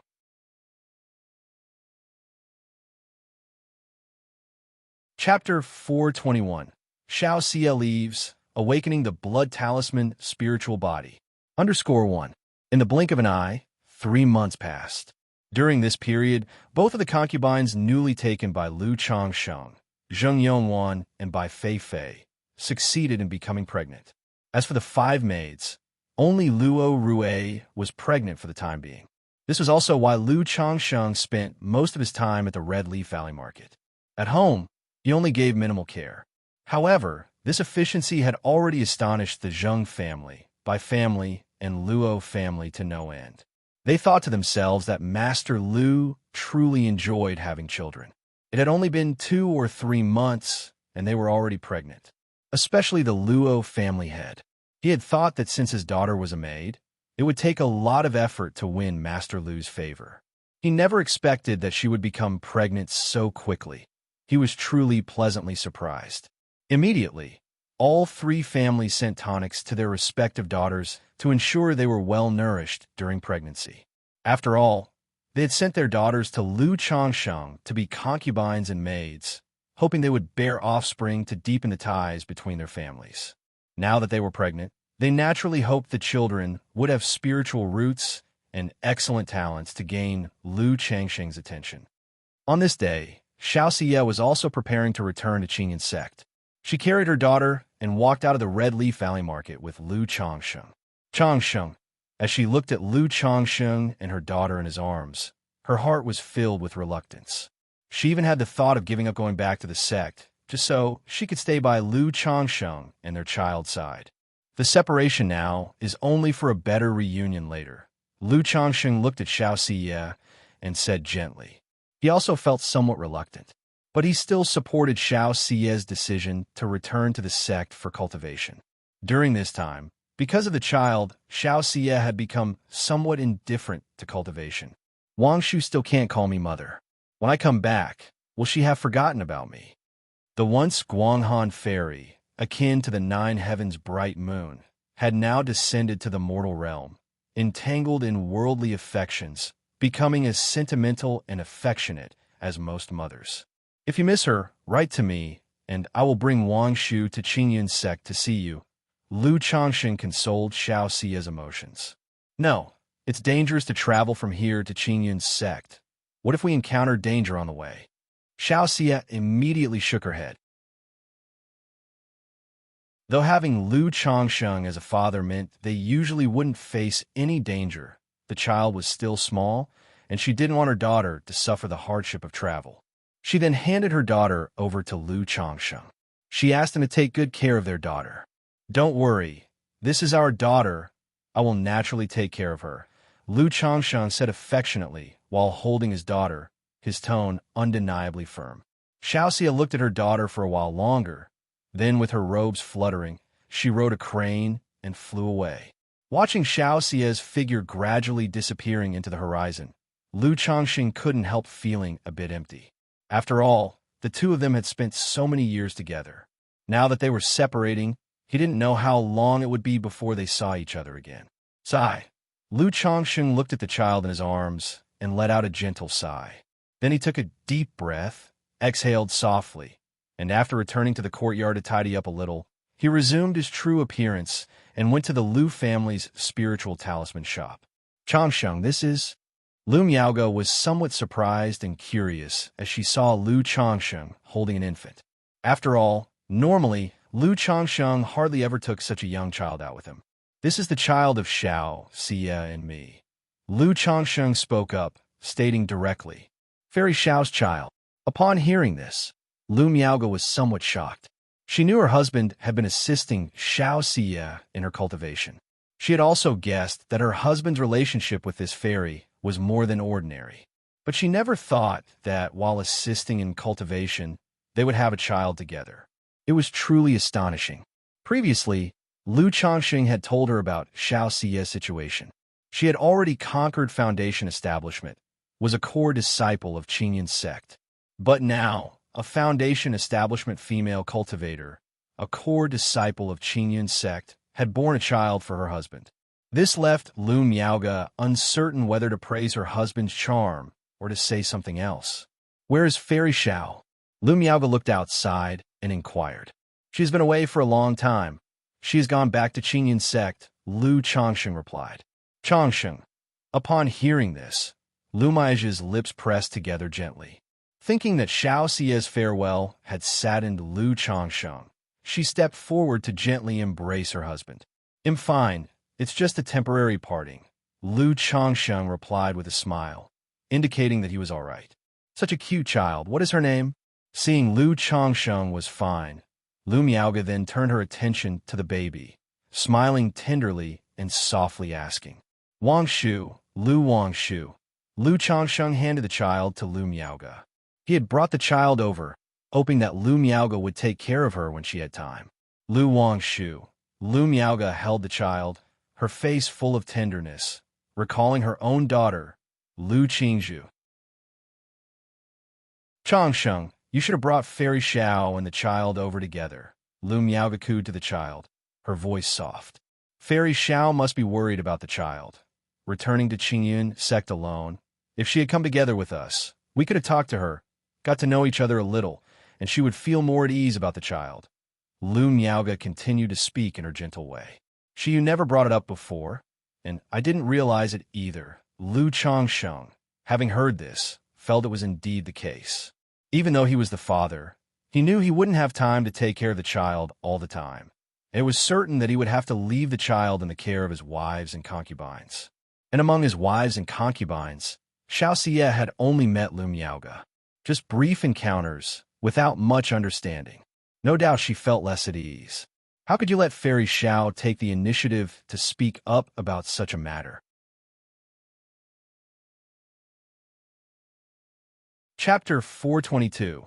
Xiaoxia leaves, awakening the blood talisman's spiritual body. Next time Fairy Xiao comes, Changsheng, you can let me meet her and have a chat with her. After all, Fairy Xiao is willing to have a child with you. She must be accepting you in her heart, Lu Miaoge said softly to her husband. She knew that even though her husband had many wives and concubines, he still didn't fully understand women's thoughts. Wife, you are right. Lu Changxing nodded. Xiaoxia had a child with him, only lacking in official status. Sooner or later, she would have to meet and get to know his other wives and concubines. Now it was a good time to use the child as a bridge for communication. Time flies, and in the blink of an eye, 3 months passed. Because he was preparing to visit Jiuxiao Immortal City, Lu Changsheng spent most of his time making talismans, preparing for his talisman formation. But while making talismans was important, he did not neglect his duties. He worked diligently every day, and all 4 remaining maids became pregnant.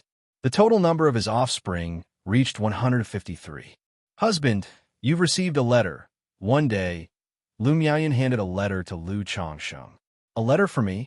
Lu Changsheng took the letter. It was from Xianxia. There were prohibitions on the letter. If forced open, the letter would self-destruct. Lu Changsheng broke the prohibition and read the contents. In the letter, Xianxia wrote that everything was well with her. Currently, she was being assigned a mission by her sect and was preparing to go to the Green River Marketplace as the record chief, so she wouldn't be able to come for a short period. Being a record chief was a training treatment only given to core disciples of a sect. It would broaden her horizons and help her understand the cultivation world. There was hardly any danger. The first few pages of the letter were filled with mundane daily affairs and the longing for her daughter, Lu Wangshu. At the end of the letter, Xianxia wrote that she had found information about the blood talisman spiritual body and the green jade luan bird in her sect.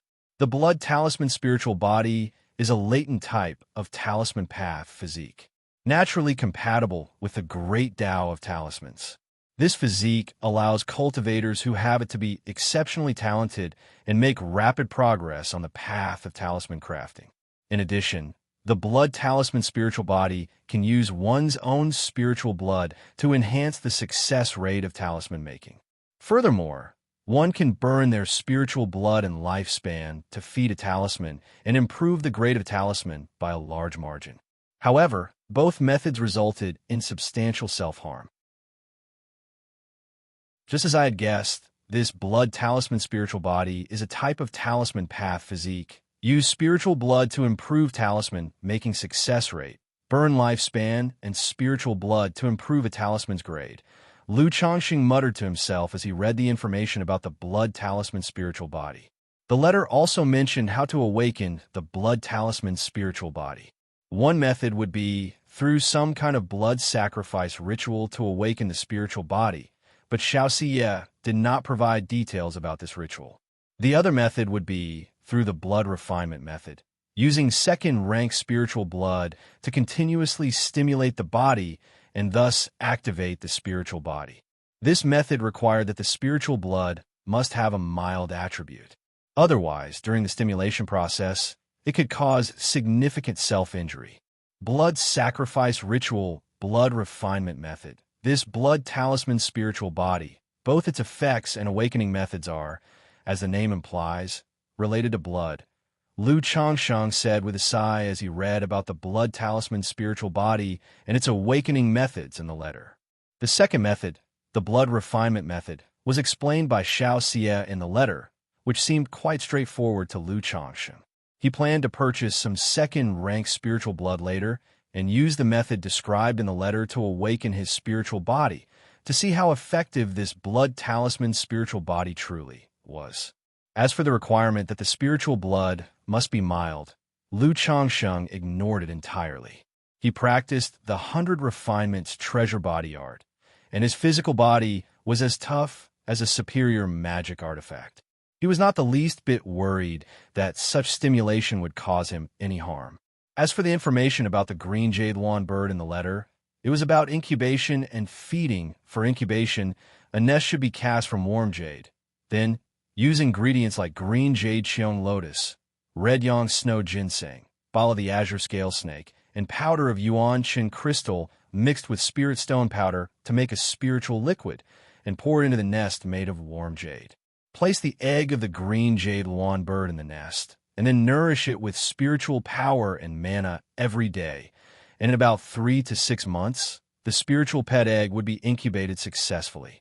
Incubating a spiritual pet egg really isn't easy. Seeing the incubation method, Lu Changsheng couldn't help but shake his head and sigh.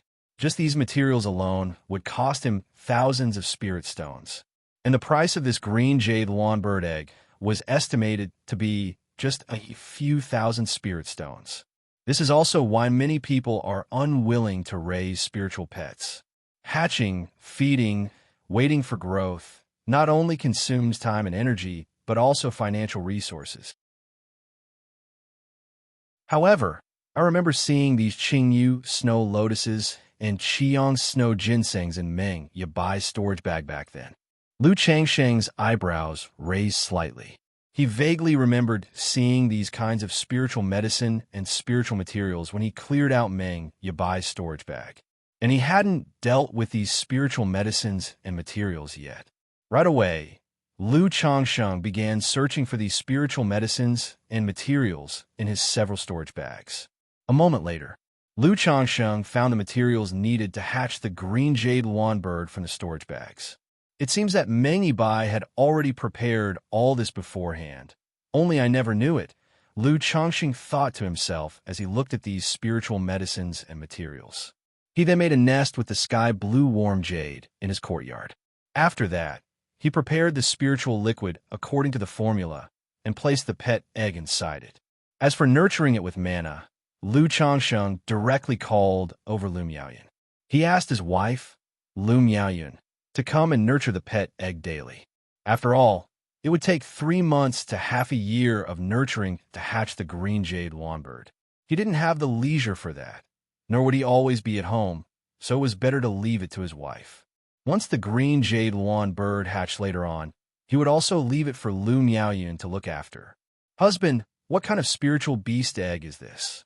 Lu Miaoyun asked curiously after listening to Lu Changsheng's instructions. The seller said it's the egg of some kind of flying demon beast. As for which specific demon beast, you'll know once it hatches, Yuner, Lu Changsheng said with a smile. It was not that he intentionally kept it a secret. He simply felt there was a certain anticipation this way. Upon hearing this, Lu Miaoyun did not ask further and expressed that she would take good care of the spiritual pet egg. Half a month later, Lu Changsheng spent 2,400 spirit stones to buy 3 gourds of spiritual blood. This so-called second-rank spiritual blood was actually the blood of second-rank demon beasts. In Red Leaf Valley Market, as long as one didn't specify a certain type of demon beast blood, it was still possible to buy some. 3 gourds of blood should be enough. Lu Changsheng looked at his 3 gourds of demon beast blood and thought to himself. He then went to his practice room, took out a large vat, and poured all the spiritual blood from 1 gourd into it. This 1 gourd of spiritual blood, naturally, was not as little as it appeared. These gourds, like storage bags, could hold several vats of liquid. 1 gourd of spiritual blood poured in, immediately filling more than half of the large vat. Gulu, gulu, goo. This portion of spiritual blood came from a demon beast known as the Blazing Fire Lion. Therefore, this blood was like magma, still emitting rolling heat. Lu Changsheng's expression remained calm as he stripped off his clothes and entered the vat. Then, following the blood refinement method written by Xianxia, he used the spiritual blood to stimulate his flesh. During this process, the demon beast blood continuously stimulated every inch of his skin and flesh, making his body seem to reveal all sorts of winding blood-colored runes. It looked mysterious and terrifying. Hum, hum, hum. As Lu Changsheng continuously practiced the blood refinement method, the demon beast blood from the vat entered his body through his pores, traveled along his meridians to his dantian. There, the originally faint and sporadic blood veins in his dantian gradually became clearer during the process. Lu Changsheng knew that once this blood vein was activated, the blood talisman spiritual body would successfully awaken. He opened his eyes, flicked his fingers, and the 2 gourds beside him automatically opened, pouring the spiritual blood directly into the vat. These 3 different kinds of spiritual blood were already quite domineering on their own. Mixed together, they were even more exceptionally stimulating to the human body. However, as a foundation establishment cultivator who had also been cultivating the 100 Refinements treasure body art, Lu Changsheng naturally had no fear of this mere demon beast blood. As the spiritual blood continuously surged, stimulating the blood vein in the dantian, the blood vein became clearer and clearer, forming a mysterious rhythm. After a long while, an unusual aura spread out from within Lu Changsheng. It caused the blood vein in his dantian to fully emerge, clearly visible. And at this moment, his body was covered in bizarre and mysterious blood-colored runes. But in the blink of an eye, these blood runes gradually faded and disappeared from view. So this is the blood talisman spiritual body. Lu Changsheng opened his eyes, aware that he had successfully awakened the blood talisman spiritual body.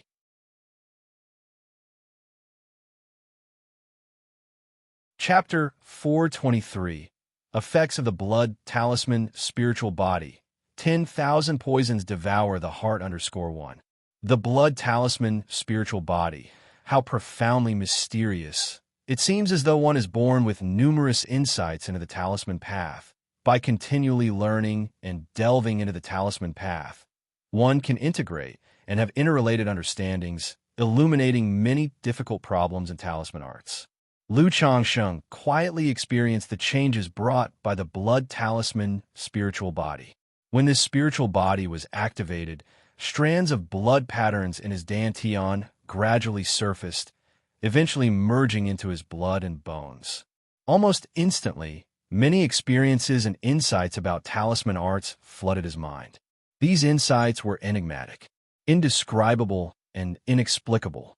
But as a second-tier, top-level talisman master, and the inheritor of the teachings of the 99 mystical talisman scripture, Xianxia clearly knew that these were insights into the talisman path.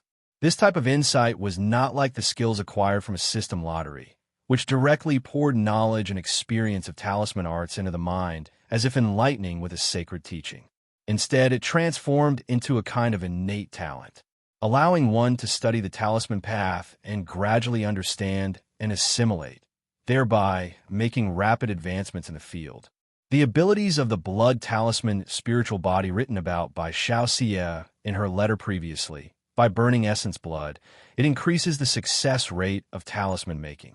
The method of burning the lifespan to raise the grade of talismans was also within these insights, and it manifested as an innate ability.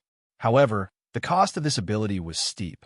For example, creating a second-rank talisman required half an hour, which meant burning half an hour of essence blood. Once the talisman was created, surely the essence blood would be depleted, taking at least 3 to 4 months to recover. As for burning lifespan to increase the grade of talismans, it also depended on one's cultivation level. For instance, a chi refinement cultivator aiming to elevate a first-grade talisman to second rank might have to expend more than a decade or 2 of their lifespan. If one tried to upgrade a second-rank talisman to third rank, it could mean the end of all their essence blood and lifespan. Moreover, even after depleting one's essence blood and life, success in upgrading the talisman's grade was still not guaranteed.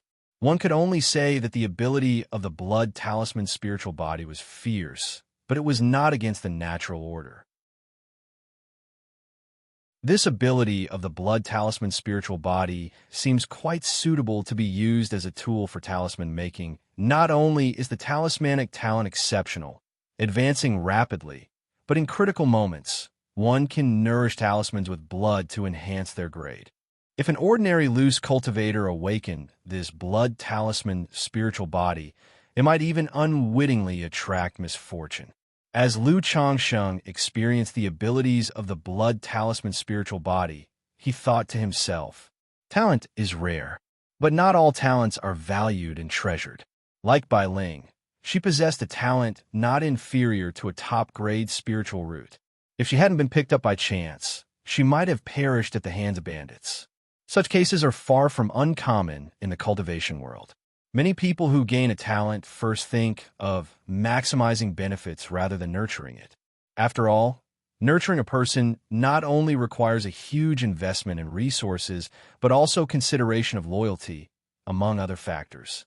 So at the end of the day, it's still about power. Without power, existence is a sin. With me as a father, as long as Wuxia awakens the blood talisman spiritual body and begins cultivation of the 99 mystical talisman scripture, becoming a 4th-rank talisman master in the future shouldn't be a problem. After awakening the blood talisman spiritual body and gaining a general understanding of it, Xianxia also knew that this spiritual body could allow one to make strides on the talisman path, advancing to 3rd rank and even 4th-rank talisman master. With the 99 mystical talisman scripture as his talismanic legacy, As long as his daughter was willing to learn, she would surely be able to develop the Blood Talisman's spiritual body to its utmost potential, achieving the status of a fourth-rank talisman master. It's a pity this Blood Talisman spiritual body doesn't help with cultivation. If the Blood Talisman spiritual body also provided benefits for cultivation, then Wuxia's future potential would be even higher, Lu Chongqing thought to himself. His son, Lu Qingshan's Gongjin body constitution benefited the cultivation of metal attribute techniques. Even with his 6th grade spiritual root, as long as he cultivated metal attribute techniques, his speed was not weaker than that of a top-grade spiritual root. But the Blood Talisman's spiritual body lacked such enhancement effects. Thankfully, his daughter Lu Wuxia's spiritual root was not weak either, possessing a 4th-grade spiritual root. Otherwise, even with the Blood Talisman spiritual body, her cultivation would be hindered by her focus on talismans. But I have a 99 mystical talisman scripture, this talismanic cultivation technique. After condensing the life-bound divine talisman, both talisman making and casting talismans do offer cultivation benefits. In such a case, it's an indirect enhancement. Lu Chongqing thought of his 99 mystical talisman scripture. As an orthodox-level cultivation technique, it was naturally profound and infinite, allowing one's cultivation level and mastery over the talisman path to complement each other and progress side by side. This Blood Talisman spiritual body is related to that blood pattern in the Dantian. If I could thoroughly understand this blood pattern, trace and outline it to create a talisman, could it possibly enhance others' insights into the talisman path? Lu Chongqing suddenly had another thought. In the cultivation world, many formations, talismans, and even cultivation techniques are the result of studying and imitating the spiritual patterns manifested by the rules of heaven and earth. Like the blood pattern of the Blood Talisman's spiritual body, it is also a manifestation of the rules of heaven and earth, incredibly arcane. If he could sketch it out, it might yield some of its effects. Such spiritual patterns, manifested from the rules of heaven and earth, are not so easily comprehended and understood. If one glance could uncover their mysteries, spiritual bodies wouldn't be so rare. Lu Chongqing shook his head, not dwelling on this thought any further. The blood pattern was extremely arcane. To comprehend and grasp, it was as difficult as understanding the 81 spiritual patterns of the 99 mystical talisman scripture. It was not something he could grasp at his current level. Maybe after a few more steps in the talisman path, it would be worth research. Stepping out of the large vat, there was still about half a vat of spiritual blood left inside. Lu Chongqing didn't waste it.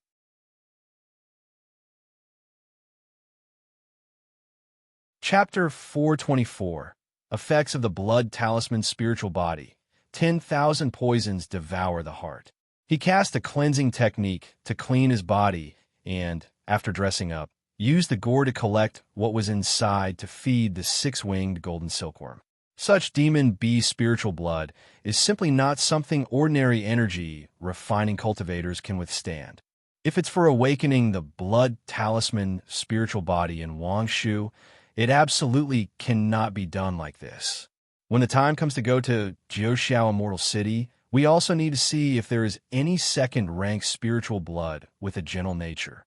Lu Chongqing looked at the spiritual blood gourd in his hand, murmuring inwardly. The process of awakening his spiritual body just now seemed simple. But this was because he had already achieved foundation establishment and had cultivated the 100 refinements treasure body art. If it were a regular energy refining cultivator, under the stimulation of the 3 types of spiritual blood, their meridians and dantian would probably be damaged. As for Lu Wuxia's Blood Talisman spiritual body, he planned to awaken it when the child was around 10 years old. At that time, Lu Wuxia would not be able to withstand such spiritual blood for body refinement. Therefore, it was necessary to find some kind of spiritual blood with a gentle attribute, and even one that would be beneficial after absorption, to activate the spiritual body. However, with more than a decade to go, Lu Chongqing was not in a hurry. If it really couldn't be done, he would go to find the child's mother. He did not have a way to obtain it, but Xianxia had the channel of Qingyun's sect, which would clearly make acquiring such second-rank spiritual blood much simpler. Just like the information related to the blood talisman spiritual body and the green jade lawnbird. He had consulted many references on this topic, but had not found any relevant information. Yet, not long after Xianxia returned to Qinyan's sect, she managed to find detailed information on these two items. This is the benefit of having the power of a sect. Lu Changsheng sighed. He deeply understood what it meant to enjoy the shade under a big tree. He then went over to the table, took out a talisman brush and talisman-making material from the storage bag, and started drawing talismans. After awakening the blood talisman spiritual body, he felt an inexplicable proficiency in drawing talismans. It was as though the moment he picked up the brush, he knew he was a natural-born talisman path prodigy. Lu Changsheng effortlessly drew 2 second-rank talismans. Drawing second-rank talismans, I can't really feel the benefits brought by the blood talisman spiritual body.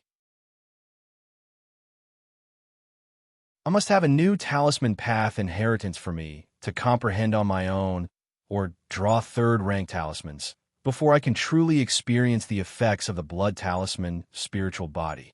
Lu Changsheng put away the talisman brush.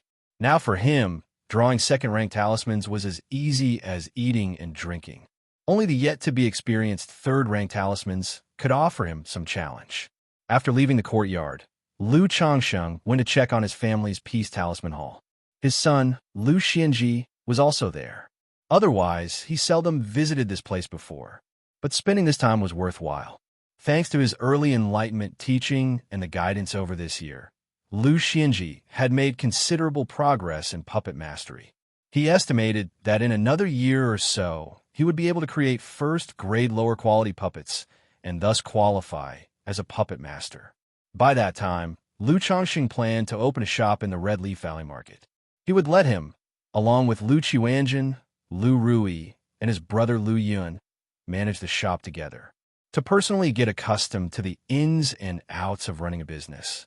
After all, in the future, when he established his own family, he would definitely engage in business. For this aspect, he certainly wouldn't have the time and energy to devote himself and would leave it to his wives and children to manage. And to entrust it to his children, it was natural to let them learn, experience, and understand as much as possible right now. This would also reveal whether the children had any talent in this area. If they did, they could develop further in this direction in the future. If not, they could be put in charge of other aspects. After all, in Lu Changsheng's vision, with so many inheritances, the family's future industry chain was also extensive. Therefore, his children could choose to develop in many different areas.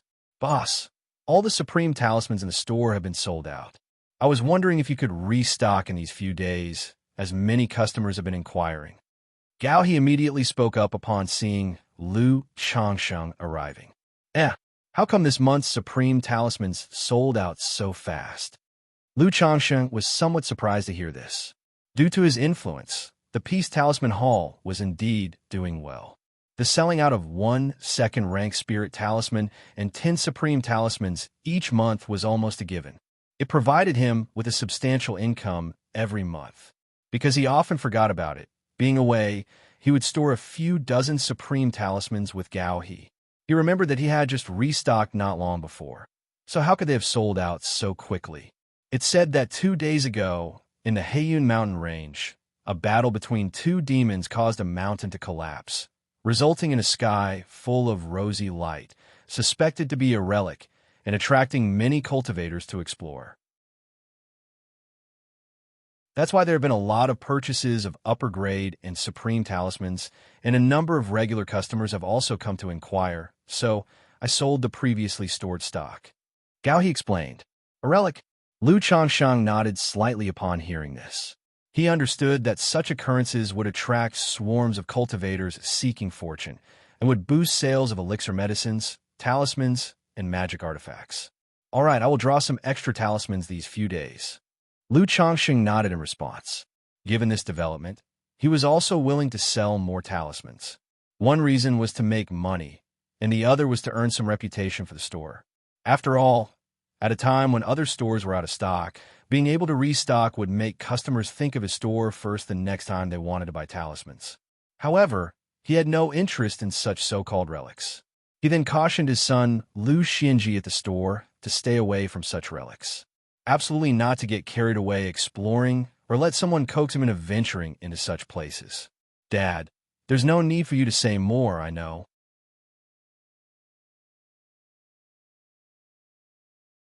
Chapter 425, Effects of the Blood Talisman's Spiritual Body.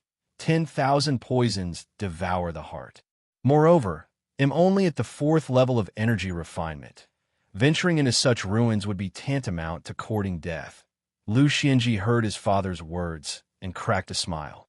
Good, as long as you know. Seeing his son was aware, Xianxia also nodded in relief. After all, stories of insignificant characters in the cultivation world stumbling upon adventures and rising to prominence occurred every day. He genuinely feared that his son, in a moment of folly or after being coaxed by some robber cultivator, would run off on some escapade. Therefore, even if he had already advised him on this matter before, he still continued with his earnest admonitions. 5 Poisons Cult. Tianju Peak. In an antique and luxurious room, a multicolored spring pool emitted steaming purple mist. Neatly folded by the pool were snow-white silken garments with golden trim, a bodice embroidered with a purple phoenix, plain lingerie, and jade-white stockings. There was also a terrifying blood-colored spider, its entire body emitting a sinister red light. Within the multicolored spring, there was a breathtakingly beautiful girl with an ethereal demeanor. The beautiful girl's eyes were tightly closed, with only her head and jet-black hair floating on the water surface. Xiaochan, come to my great hall. Just then, a voice echoed in the girl's mind. Master, Meng Xiaochan, upon hearing the voice, opened her eyes. She immediately stood up from the multicolored spring, utterly nude. In an instant, the perfection of the girl's figure was revealed without a doubt. Her slender waist seemed to ask for a gentle embrace, and her legs were straight and long. Her dark, smooth hair cascaded down, covering her pert buttocks shaped like a new moon. Her skin, still dotted with multicolored droplets, made her jade-like complexion even more sparklingly translucent and dazzling, as if her entire body was aglow. The girl floated up, her pale hand lightly lifting. The multicolored droplets slid off her skin, causing the clothes by the pool to fly up and dress her neatly. Meng Xiaochan, now clothed in purple, had an ethereal and elusive aura, just like that of a celestial fairy. This contrasted starkly with the terrifying blood-colored spider beside her. Exiting the room, Meng Xiaochan transformed into an escape light and arrived at a magnificent palace atop the peak, directly entering it. This great hall was exceedingly magnificent and splendid. The floor was paved with black jade that shone with a slick brightness, and the walls had elaborately carved beams and painted rafters. But the images all depicted snakes, spiders, butterflies, and all sorts of insects. The walls were further adorned with lamp fixtures shaped like spirit snakes, made of silver, which added a mysterious, eerie chill to the room. BZZB. Upon seeing Meng Xiaochan approach, a purple jade spider with over a dozen pairs of eyes by the ebony bed opened its eyes. I greet you, master. Meng Xiaochan, seeing this scene, remained composed and respectfully bowed to the ebony bed. Xiaochan, you're here. A languid, seductive voice came from within the purple gauze of the bed, bewitching to the soul. May I know why master has summoned me here? Meng Xiaochan continued to speak. The purple gauze curtains slowly parted. On the ebony bed, a woman in a purple dress, around 28 or 29 years old, was lounging. Her face was stunningly beautiful and enchanting, her slender phoenix eyes appearing as though she had just woken from a dream, misty like blooming peach blossoms, her gaze fluid and compelling, with a bewitching power that could make one lose their soul. Her reclining posture revealed her alluring figure wrapped in the purple dress, accentuating an extraordinarily curvaceous body from head to toe, clear at a glance. Beneath the proud and prominent swell of her chest was a waist as delicate as a willow, leading down to her full and pert rear. The tantalizing curves were breathtaking, vaguely visible beneath the purple gauze, creating an allure of both concealment and revelation. Her two long, fair legs were slightly bent, enthralling like the tail of a serpent. Xiaochan, I remember you used to live in Jiang country, didn't you? Nangong Meili's luscious lips parted slightly, her voice irresistibly charming. Master, I have lived in Jiang country since I was young, Lu Changxing replied. Meng Xiaochan nodded. I have a task that requires a trip to Jiang country. In that case, you will accompany me when it is time to go. The woman in the purple dress rose from her inked jade bed with a languid elegance. A strand of black hair twirled past her ear and fell upon her ample and proud chest. The purple sheer dress fell, lightly covering her snow-white legs that resembled sculpted jade. To Jiang country? Upon hearing this, Meng Xiaochan felt a sudden pause in her heart. An involuntarily image of a man with a noble and handsome face, a tall and slender figure, swept in her mind like a willow in the breeze. That's right. You are currently at the bottleneck of the early stages of Foundation establishment, so it's a good time for you to travel with me. This mission, if successful, will also be beneficial to you. It's an opportunity, Nangong Meili said softly, her voice sultry. Master, may I know what the task is? Meng Xiaochan asked. You'll know when the time comes. Nangong Meili's delicate steps moved nimbly as she came beside Meng Xiaochan, chuckling softly. Her voice was full of seductive charm. Or it could be said that her entire being exuded an enthralling seductiveness, capable of ensnaring souls and eroding bones, inciting temptation in the observer, fostering a desire to ravish her. Master, when do we leave? Meng Xiaochan asked, not pressing further. The command of a master is not to be disobeyed. Besides, Nangong Meili's personal involvement indicated that the mission was no simple affair. Moreover, considering the vast expanse of the Jiang country cultivation realm, as long as she didn't encounter him, going to Jiang country shouldn't pose a big problem. 1 month later, Nangong Meili said, her lips parting slightly as her jade-white fingers gently caressed Meng Xiaoquan's face. Yes, master, Meng Xiaochan nodded in agreement. How is your progress with the myriad poisons devouring heart technique? The woman in the purple dress continued to inquire as she pinched her disciple's cheek. Please inspect it, master, Meng Xiaochan replied, offering her fair wrist for examination. Her skin was exceptionally pale, yet Nangong Meili's complexion was even whiter. It was an unhealthy shade of white that added a certain sickly enchantment to her slender yet voluptuous figure, evoking pity and tenderness. Not bad. You truly deserve your title of the 1,000 strands myriad poisons body. Now, you have reached a minor completion of the poison body. If this mission is completed to perfection, I will apply for a heart-eating goo for you at the sect, Nangong Meili said, her enchanting face showing a faint smile, looking captivating. Thank you, master. Upon hearing this, Meng Xiaoquan's face instantly lit up with joy.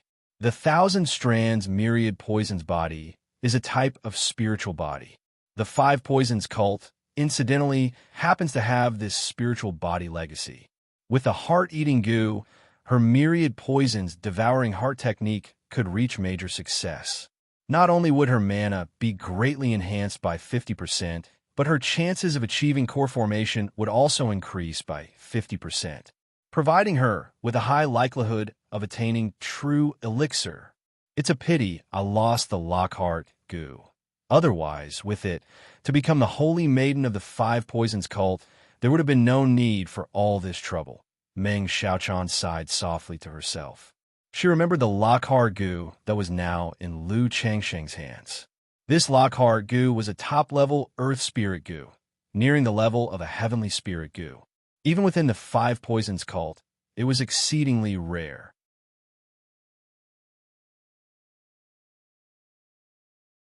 Chapter 426, Ruins Secret Realm, 2nd Rank Monster Core. _1. Before one knew it, half a month had passed. Because of the Black Cloud Mountain Range ruins, these days Lu Changsheng, besides drawing second-rank talismans, had also created quite a few supreme first-grade talismans. Not just him, Lu Miaoga had also been busy making talismans these days. After all, the Black Cloud Mountain Range was not far from the Red Leaf Valley Market. It was only a journey of 4,000 or 5,000 li. Therefore, many cultivators in the vicinity went to Black Cloud Mountain Range, hoping to try their luck. Moreover, after half a month's fermentation, the buzz about the Black Cloud Mountain ruins not only hadn't decreased in the slightest, but because of several news rumors that people had obtained ancient techniques, Foundation establishment spirit objects, and rare treasures from the ruins, the excitement intensified, attracting even more people. After all, for most cultivators, a cultivation technique or a Foundation establishment spirit object represented an incredible opportunity. They could pursue it all their lives, and yet might not come across such fortune. Now that such ruins had emerged, naturally, they would not miss out. It was for this reason that the flow of people in the Red Leaf Valley Market had increased. Talismans, elixir medicines, and magic artifacts were selling like hotcakes, with prices rising by 30 to 40%, earning Lu Changsheng a tidy sum. Facing this situation, the four big families also pulled staff to increase patrols and tighten security in the Red Leaf Valley Market, to prevent robber cultivators that might be attracted by the Black Cloud Mountain Range ruins from seizing the opportunity to create chaos. After all, the previous incidents of robber cultivators causing trouble had left the four big families deeply shaken. During a chat with Lu Miaoga, Lu Changsheng learned that the Lu family, Bai family, Yu family, Zheng family, and many other local cultivation families had sent people to explore the ruins at Black Cloud Mountain. Cultivation is like crossing a river, 1,000 horses and 1,000 troops all competing for the sale. With such an opportunity presented, if they didn't vie for it, how could they ever succeed and make progress in their cultivation? Yet, the Lu family ancestor, Lu Yuanzhong, still remained stationed in Qingzhou Mountain. He did not participate in exploring the ruins. The Yu family, Zheng family, and Bai family were the same. They were only small families. With just one or two Foundation establishment ancestors as their pillar, they dared not risk venturing out for opportunities. After all, they were not individuals but support pillars of their families. If any accident occurred, the whole family would be in trouble, facing catastrophic disaster. They could only send a few energy refinement late-stage cultivators to explore. However, Lu Changsheng heard that some Foundation establishment cultivators had already gone to explore the ruins. Qingyun's sect has entered the scene. A few days later, while chatting with Lu Yuanling, Lu Changsheng learned that Qingyun's sect had also made a move on the Black Cloud Mountain secret realm. That's right, it has now been confirmed that this ruin is a small secret realm, filled with numerous opportunities and treasures. Qingyun's sect, of course, would not miss out, Lu Yuanling said. As the second elder of the Lu family and the person in charge of Red Leaf Valley Market, he was very focused on this kind of news. Once Qingyun's sect steps in, the whole secret realm will belong to them. Lu Changsheng clicked his tongue. For Lu's cultivators and various powers, Qingyun's sect's involvement was a completely different level of challenge. The other Lu's cultivators and forces simply had no chance. Not exactly. Qingyun's sect hasn't sealed off the secret realm, nor driven away Lu's cultivators and other forces. Lu Yuanling shook his head. Oh, so it seems Qingyun's sect is quite generous, Lu Changsheng said, raising his eyebrows. He had assumed that Qingyun's sect would directly seal off the secret realm and forbid others from entering. After all, if Qingyun's sect did this, nobody else would have much to say, nor dare to object. Changsheng, you're still too young. It's not about Qingyun's sect being generous. The hazards lurking within such a secret realm are undeniable, and Qingyun's sect naturally wouldn't want their own disciples to be the vanguard. Better to share a bit of the spoils, letting our families and loose cultivators act as the cannon fodder to explore, Lu Yuanling scoffed. At his age, and having been through much, he had a very clear understanding of these matters. Lu Chongqing suddenly understood the rationale upon hearing this. It's like the Purple Shadow secret realm controlled by the immortal sects. If they wholly relied on their own disciples for exploration, not only would the gains be limited, but they also risked losing disciples in the process. It was better to let loose cultivators and others join in. After all, any gains made inside would require sharing some of the spoils with the immortal sects. For loose cultivators and smaller forces, facing such secret realms and miraculous opportunities, trying to profit and gain advantages is quite difficult, Lu Chongqing remarked. Every time he heard about such things, he felt deeply for the struggles of the lower-level cultivators in the cultivation world. Lacking extraordinary talent, achieving success in cultivation seemed almost too difficult. One could only gamble with fate continuously. At least I have the system, Lu Chongqing thought to himself. With the system, he only needed to live a settled life, get married, take concubines, have children, and he would obtain countless opportunities and treasures that others could not reach in their lifetimes, thus making his path to immortality clear and smooth. At this moment, Lu Changsheng's thoughts inevitably turned to his friend in the distant Azure Phoenix immortal city, Li Feiyu. Although the latter had not explained in detail, he knew that Li Feiyu's path involved hunting demon beasts, exploring ruins, and venturing into predecessors' caves, a life of taking risks. Just like these loose cultivators, a moment of carelessness could lead to an accident. In Jiang country, along the Myriad Beasts mountain range. This mountain range stretched endlessly, starting in the south of Jiang country and extending across a large part of the southern wilderness cultivation realm. It also served as a natural barrier between Jiang country and Yu country. Because the Myriad Beasts mountain range was full of demon beasts and grew many rare spiritual medicine and herbs, cultivators frequently entered the range to gain experience and hunt demon beasts.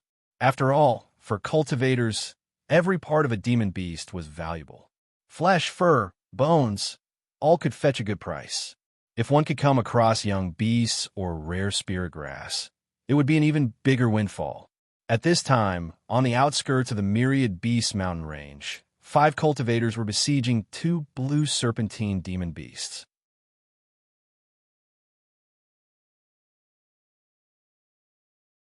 Chapter 427, Ruin's Secret Realm, 2nd Rank Monster Core. Both of these giant pythons were extremely massive. With a girth over a meter thick, their bodies radiated a powerful spiritual light, and their eyes flickered with a cold light, continuously spewing frosty air at the humans. Roar! One of the cultivators let out a fierce shout, emitting a lion-like roar that caused the attacking giant python to hesitate. Then a golden rope was thrown, binding one of the pythons, and he shouted loudly, "Old Li!" Immediately, a middle-aged man around 30, tall and wearing a black outfit, his face fierce and wielding a red long saber, burst forth with rapid steps. His muscles bulged, and the red long saber in his hand surged with a reddish glow as he ferociously chopped at the 7-inch vital part of the python. Clang! The blow was like thunder, powerful and domineering, shattering the python's protective spiritual light. Then it struck the azure snake scales, producing a metallic ring, and slightly cracked the scales. Hiss. The giant python roared angrily, its body flaring with spiritual light, and suddenly lashed its tail, striking the man in the black outfit. Boom! The man in the black outfit, along with his saber, was sent flying backward, crashing into a large tree in the distance and toppling it over. Luckily, at the critical moment, his protective aura surged, warding off most of the damage, and he was not gravely injured. Now's the chance, kill! Seeing this, the 3 that were entangled with the other giant python also simultaneously wielded their magic artifacts, cast their techniques, and turned their attention towards the python whose protective spiritual light had been broken. Ayo, ayo, ayo. Under the overwhelming onslaught, the giant python threw its head back and screamed pitifully. Such roars made the other giant python nearly go mad. But these 5 people clearly had experience dealing with demon beasts. In this situation, they did not opt to keep up a frontal assault, but instead kept up the entanglement. After grinding one python to death, they only then started to confront the other python head-on and gradually killed it. This all isn't bad. The materials from these 2 azure blood pythons can sell for quite a bit of money, said an older man with gray hair, wearing a gray robe. These 2 azure blood pythons seem to be a pair. I wonder if they laid eggs. If they did lay eggs, then we've struck it rich, remarked a middle-aged woman in a red robe. Laying eggs? What are you thinking? We can't be that lucky, a man in a blue robe said, shaking his head. Following that, the group made their way towards the cave of the 2 azure blood pythons. These demon beasts live in the mountains, and if they encounter treasures, remains of cultivators, bodies of other demon beasts, or even spiritual medicine and herbs, they would bring them back to their caves. Hence, sometimes after killing a demon beast, exploring its cave can yield unexpected treasures. There actually are eggs, 8 azure blood python eggs. The woman in the red robe saw something deep in the cave, her eyes lighting up as she exclaimed with surprise. What really? These 8 azure blood python eggs could sell for 400 to 500 spirit stones. We've made a fortune with this haul. Upon hearing this, the others looked at the eggs, their eyes revealing surprise and delight. For them, 400 to 500 spirit stones split amongst the mint that each would receive roughly 100 spirit stones. A considerable profit indeed. However, the old man in the gray robe fixated on a dark gray, dull-looking core at that moment. Upon seeing the dull-colored core, his slightly murky eyes widened, and his throat felt somewhat dry. Xiaobo, what are you looking at? The woman in the red robe noticed the old man in gray robe staring motionlessly and asked aloud. Then she followed his gaze, and suddenly her eyes landed on the dark core. This is a monster core, the woman in the red robe exclaimed. A monster core, similar to the Tao foundation of cultivators of the human race, is the core that stores mana. However, not all second-rank demon beasts possess a monster core. Only some rare or particularly powerful second-rank demon beasts have a monster core. Because a monster core signifies that the demon beast has the potential to advance to 3rd rank. If it advances to 3rd rank, the monster core will also transform into a demon core, comparable to the true elixir or golden core of nascent soul cultivators. Now, inside the lair of the azure blood python, a monster core had appeared. Although it looked like a lot of its energy had dissipated, it was still worth a fortune. The addition of 8 azure blood python eggs and a monster core suddenly made the atmosphere within the cave tense. After all, wealth stirs human hearts. The 5 of them often cooperated in hunting demon beasts, but did not have much of a relationship beyond that. The appearance of such a great benefit naturally led to thoughts arising in their minds. This monster core could probably sell for 2,000 to 3,000 spirit stones. Once sold, each of us could get at least 500 to 600 spirit stones, the old man in the gray robe said to the others. Upon hearing this, the others showed expressions of delight. This amount of spirit stones was no small sum. Who should hold this monster core? The man in the green robe asked somberly. For something like the azure blood python, they could directly process the carcass as material and divide its value equally among them. The same went for the snake eggs. The extra 3 snake eggs would be converted into spirit stones. But a priceless monster core like this couldn't be dealt with in the same way. As soon as these words were spoken, the atmosphere in the cave tensed up again. What's going on? I feel so dizzy. At that moment, the woman in the red robe suddenly clutched her forehead and staggered. Not good. There's poison. The man in the green robe, trembling, also sensed that something was wrong. Who poisoned us? The man in black, looking ferocious, shuddered and stumbled as he barked out the question. Turning to the old man in the gray robe, the elegantly dressed middle-aged man accused coldly. Old Xiao, you're the one who poisoned us. As he spoke, he formed a spiritual energy shield around himself, attempting to block out the poison. Yao Dao friend, you actually have an anti-poison artifact.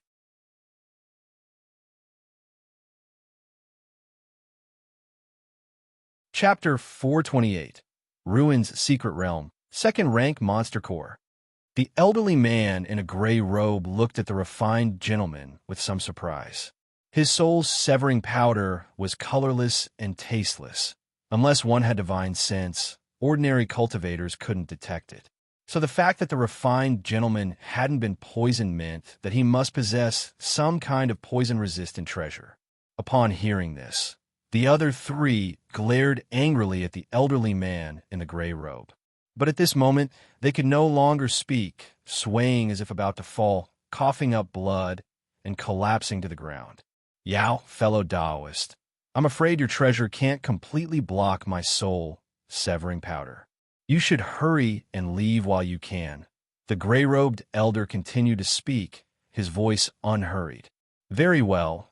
Yao acknowledges his defeat, said the refined gentleman upon hearing this, well aware that he was no match for the gray-robed elder. He cautiously eyed the gray-robed elder and slowly backed out of the cave. Wait a moment. Just as the refined gentleman was about to leave, the gray-robed elder suddenly called out to stop him. He said, Yao, fellow Taoist, take these few snake eggs with you. In return, let's consider this matter settled. How does that sound? No need. Although tempted, Yao, fellow Taoist, didn't dare to stay longer and quickly departed. But just then, Poochie, a streak of purple light streaked out from the sleeve of the gray-robed elder. It was a thunder talisman, aimed to strike the refined gentleman. At the same time, a golden cone-shaped magic artifact was deployed, transforming into a streak of golden light aiming for the refined gentleman. How could he possibly let someone escape under such circumstances? If word got out, he might be ambushed before he could even get back to Azure Phoenix Immortal City. After all, within the Myriad Beast mountain range, not only demon beasts were dangerous, but other cultivators also had to be guarded against. That was also why many cultivators formed teams to enter the Myriad Beasts mountain range. It wasn't just because the mountains were perilous, but also because they feared being exhausted after exiting the range and then encountering robber cultivators. Boom, boom, boom. Facing the onslaught of the gray-robed elder, the refined gentleman immediately deployed a small earthen yellow shield. However, under the bombardment of the attack, the spiritual energy shield around him swiftly dimmed, and he felt poison entering his body. Just as the elder had said, he did have a poison-resistant treasure, but it was just an ordinary item and couldn't continuously block the enemy's poison. Hook, the gray-robed elder, kept attacking. The refined gentleman knew he was no match for the elder and retreated incessantly, fleeing the cave dwelling. But the gray-robed elder pursued without delay. Just as the two had barely left the cave, and the man in black who was poisoned and had fainted opened his eyes. Such a formidable poison, colorless, tasteless, without a trace, he murmured. If I hadn't cultivated the profound body refinement technique, I might have fallen here, said Li Feiyu, his expression serious. He had noticed something off about the elder immediate, and sensed something was amiss. He promptly sealed his pores to stop breathing. But the poison was indeed formidable, colorless, tasteless, and left no trace. If he hadn't cultivated his body refinement technique to the third level, with his flesh almost as tough as someone in the energy refinement late stage, coupled with some resistance to poison, he would have been done for there. He didn't delay. He took out a detoxification pill from his storage bag, swallowed it, and began to purge the poison from his system. Then he held the talisman in his hand and continued to feign death, waiting for the gray-robed elder to return.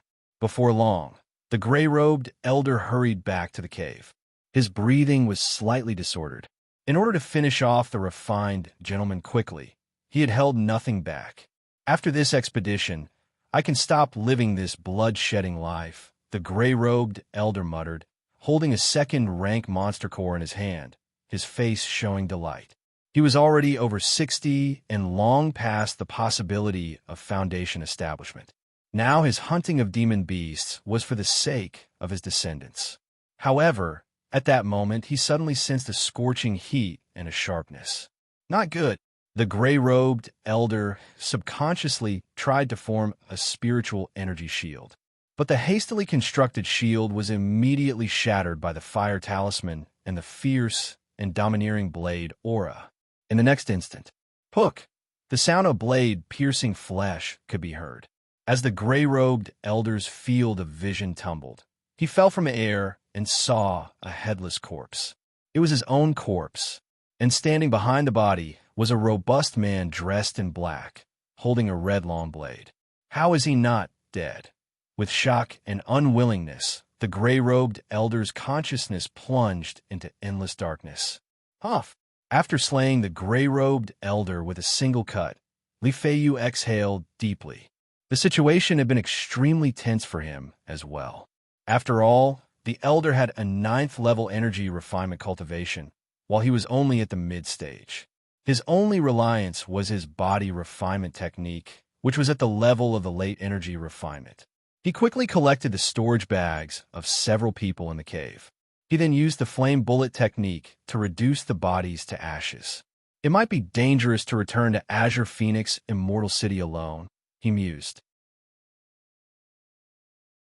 This monster core might just allow me to break through the bottleneck of the energy refinement late stage, he considered. With both the cultivation from the energy refinement late stage and my body refinement technique, I stand a better chance of making it back to Azure Phoenix Immortal City safely. Li Fu speculated, his gaze intense as he looked at the gray monster core in his hand. Demon beast crystal cores were mostly violent in nature. If a cultivator absorbed it directly, not only would much of the energy be wasted, but it could also injure the body. It was nowhere as effective as refining it into elixir medicines. But given the circumstances, Li Feiyu could not afford to care about that. As for the incident at the Black Cloud Mountain Range's secret realm, other than earning a tidy sum, it hadn't affected Lu Changsheng's daily life much. He spent most of his days now on talisman making, drawing second-rank talismans in preparation for his journey to Xianxia, Immortal City. After nearly a year, he managed to save up almost 100 second-rank spirit talismans, enough to form a talisman refinement formation capable of blasting away cultivators at the Foundation establishment late stage, or even those with a false core.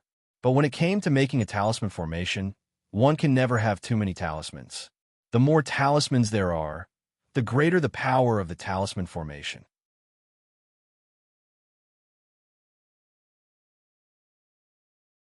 Chapter 429, Ruins Secret Realm, Second Rank Monster Core. _4. Lu Changsheng was not in a hurry to head to Jiuxiao Immortal City, so he prepared to stock up on more talismans to carry with him. Moreover, this trip to Jiuxiao Immortal City would be a long journey, and the round trip would take quite some time. He estimated that it would cost him half a year or even a year. Therefore, he also needed to make proper arrangements for the matters afterward. He prepared in advance all the talismans supplied by his family's spiritual talisman shop and those provided to the Lu family. Just like that, 3 months passed in a blink of an eye. Boom! That day, Lu Changsheng felt a surge of qi flow into his body. He knew that his son, Lu Qianjin, had made a breakthrough to the middle stage of qi refinement. Now each of his children was waiting for their breakthrough to the middle stage of qi refinement, then to go out and gain experience. Lu Changsheng returned to Qingzhou Mountain and made arrangements for Lu Qianjin. This son was competitive in nature and wanted to venture out on his own. Therefore, Lu Changsheng did not arrange for him to experience life in the marketplace. Instead, he sent him to the secular world to mix with Hong Yi. Now, Hong Yi had become the crown prince of Marquis of Rui. He was in charge of all the large and small affairs of Rui Prefecture. Not only did he have to deal with the martial world in Jianghu, but also the disturbances of parasitic cultivators in the secular world.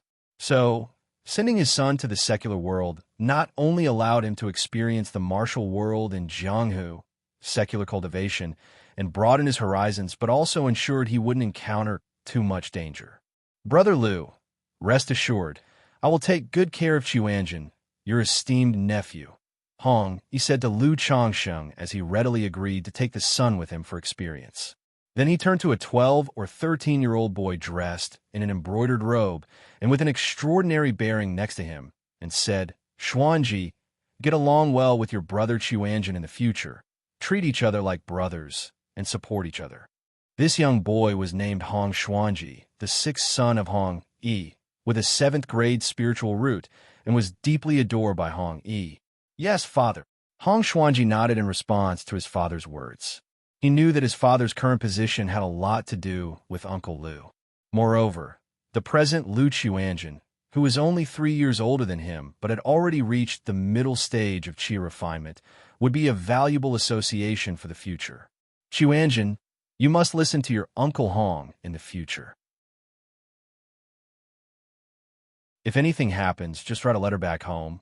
On ordinary days, remember to write to your mother. And when you have time, come home to visit, and also go to see your sister." On the side, Chu Zhenxin's eyes were red, and she said to her son with a face full of reluctance. Even though her son was grown up, he was still a child in her eyes, and she was very worried about him going to the secular world to make his way. "Mother, don't worry, I understand," Lu Qiuanjin said, looking at his mother's expression with a hint of helplessness on his face. He then spoke to reassure her that he would definitely be careful, write home when he had time, bring his sister to visit, and asked his mother to be at ease. Lu Changsheng watched this scene, the corner of his mouth twitching slightly. He wondered how Lu Quanzhen's character had been formed. Although he had taught his son, most of the time it was Chu Zhenxin who did the teaching. Yet Chu Zhenxin, when it came to children, though not indulgent, could hardly bear to scold or reprimand them. Sometimes, even lecturing the children would make herself feel aggrieved, feeling that it was her fault for not teaching well. So seeing that his son Lu Qiuanjin had a mature and decisive character, Lu Changsheng also did not know how it came to be. It could only be said that some children's temperaments might be influenced innate to some extent. "Zhenxin, as long as you want, we can come and see Qiuanjin often," Lu Changsheng said to his wife. After settling down Lu Qiuanjin, Lu Changsheng also took Chu Zhenxin to stay at the Lu residence for a while. His eldest son, Lu Pinggan, had experienced a year with the Crimson Whale Gang before really going out on his own to wander the Jianghu, and he had not yet returned. His second son, Lu Wuyu, had gone to a county in Nanyu Prefecture to become a county magistrate, arranged by Hong Yi. His daughter, Lu Wuyo, also clamored every day about becoming a female hero and venturing into the Jianghu, but her mother Lu Zier wouldn't allow it. And Lu Changsheng, fearing his daughter would be at a disadvantage, acted as if he didn't know about it and did not agree to his daughter going out to venture.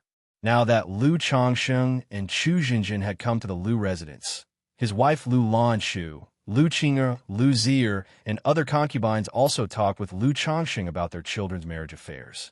Like Lu Wuyo, Lu Wuyu, and Lu Shila, these children were all 17 or 18 years old, the age for marriage, and it was time to consider matchmaking. Regarding this matter, Lu Changsheng also felt quite emotional. He still vividly remembered the birth of these children.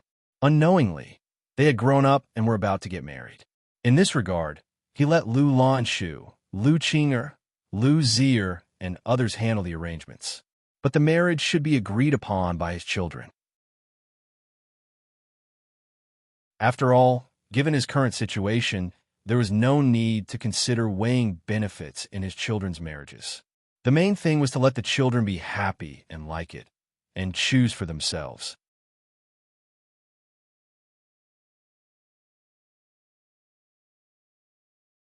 Chapter 430, Mount Sumeru, Tree King, a cave heaven unto himself. _1.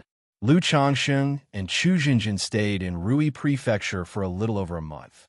During this period, the marriage of their son, Lu Wuyu, was also settled. The other party was the daughter of Li Feiyu, Li Shuer. Previously, Lu Lanshu had wanted her son, Lu Pinggan, to marry Li Shuer. One reason was that Li Shuer's appearance, looks, and personality were all good. Additionally, they had watched her grow up. Furthermore, Lu Changsheng and Li Feiyu were good friends, so naturally, they thought about matching the two. However, Since Lu Pingan had no such intentions and had gone away, Lu Qing then began to inquire about the relationship between her son, Lu Wuyu, and Li Shuer. Regarding this marriage arrangement, both Lu Wuyu and Li Shuer had no objections and were mutually satisfied. Seeing that both of them agreed, Lu Changsheng decided on the matter. Most marriages in this world were like this. There are not so many cases of mutual affection between couples. Being mutually satisfied was already considered quite good.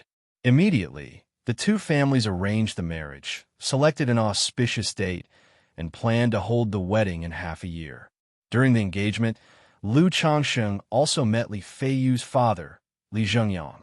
16 years had passed, and the once valiant and imposing leader of the Crimson Whale Gang had become an old man with graying hair.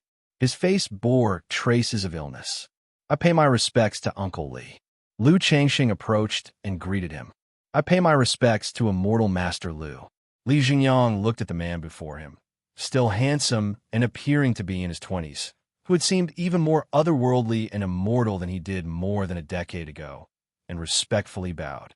When Lu Changsheng first arrived at the Crimson Whale Gang, he immediately realized Lu Changsheng was destined for great things. Now, more than a decade later, his hunch had been confirmed. It was evident from the respect shown to Immortal Master Lu by the Marquis of Rui, the Crown Prince of Rui, and the loose cultivators attending the engagement banquet. "Feiyu and I are good friends, and now that my son Wuyu and Shuer are engaged to become relatives by marriage, it's a matter of close kinship, so Uncle Li need not be so courteous with me. Just call me Changsheng," Lu Changsheng said to Li Zhengyang with a smile. Li Zhengyang saw that Lu Changsheng had none of the airs of an immortal master and was touched in his heart. He thought to himself that his son had made a good friend.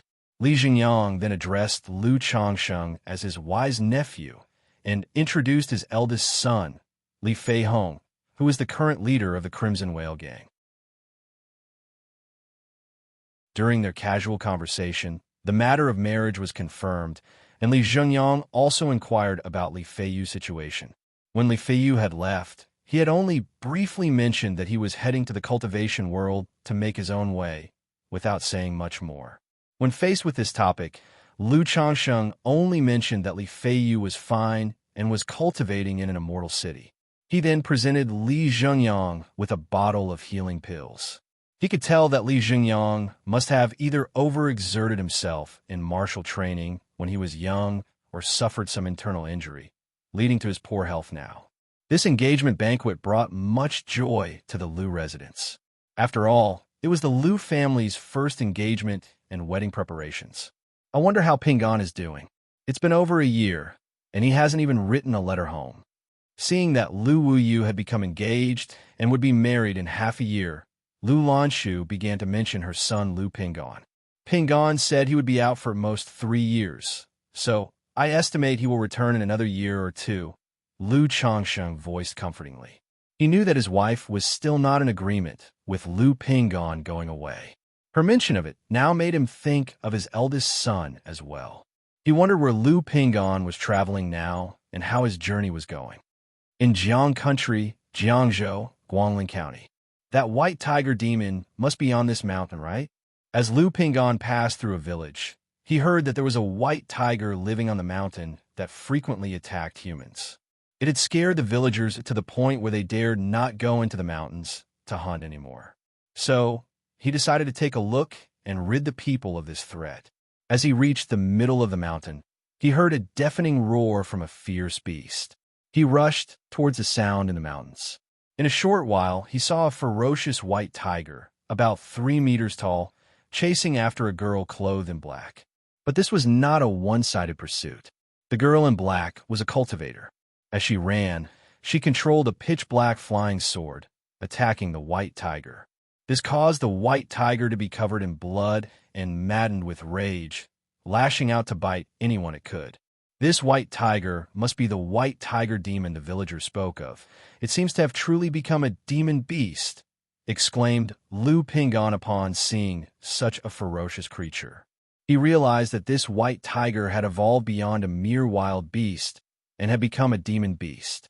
However, The geohound he usually fed was much more ferocious than this white tiger. Therefore, seeing this fearsome white tiger did not frighten him in the least. "Be careful!" At that moment, he saw the white tiger's chilling claws pin down the girl's flying sword. Then its tail suddenly lengthened, stretching out like a long stick, swinging horizontally toward the girl. Taken by surprise by this sudden strike, the girl was hit hard and sent flying backwards with a muffled groan. Seeing his chance, the white tiger opened its gaping jaws and leapt towards the girl in black. No good. Lu Pingon acted quickly, taking a fire blast talisman from his chest, focusing his energy, and turning the talisman into a blazing projectile, shooting it towards the white tiger. Bang! The fire blast hit the white tiger with precision.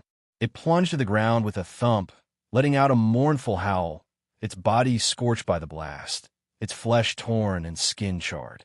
Roar! With its body blackened and oozing blood, its eyes glowing red with fury, the white tiger turned its gaze on Lu Pingon and roared angrily, charging at him. Secret technique, primordial chaos extreme. Facing the pouncing white tiger, Lu Pingon immediately took out a golden light insignia, making golden light appear all around his body. Then, as he roared, the muscles of his entire body were activated with powerful energy, and he launched a fierce punch. Boom! The white tiger's attack caused Lu Pingon's legs to sink, and the golden light around his body dimmed.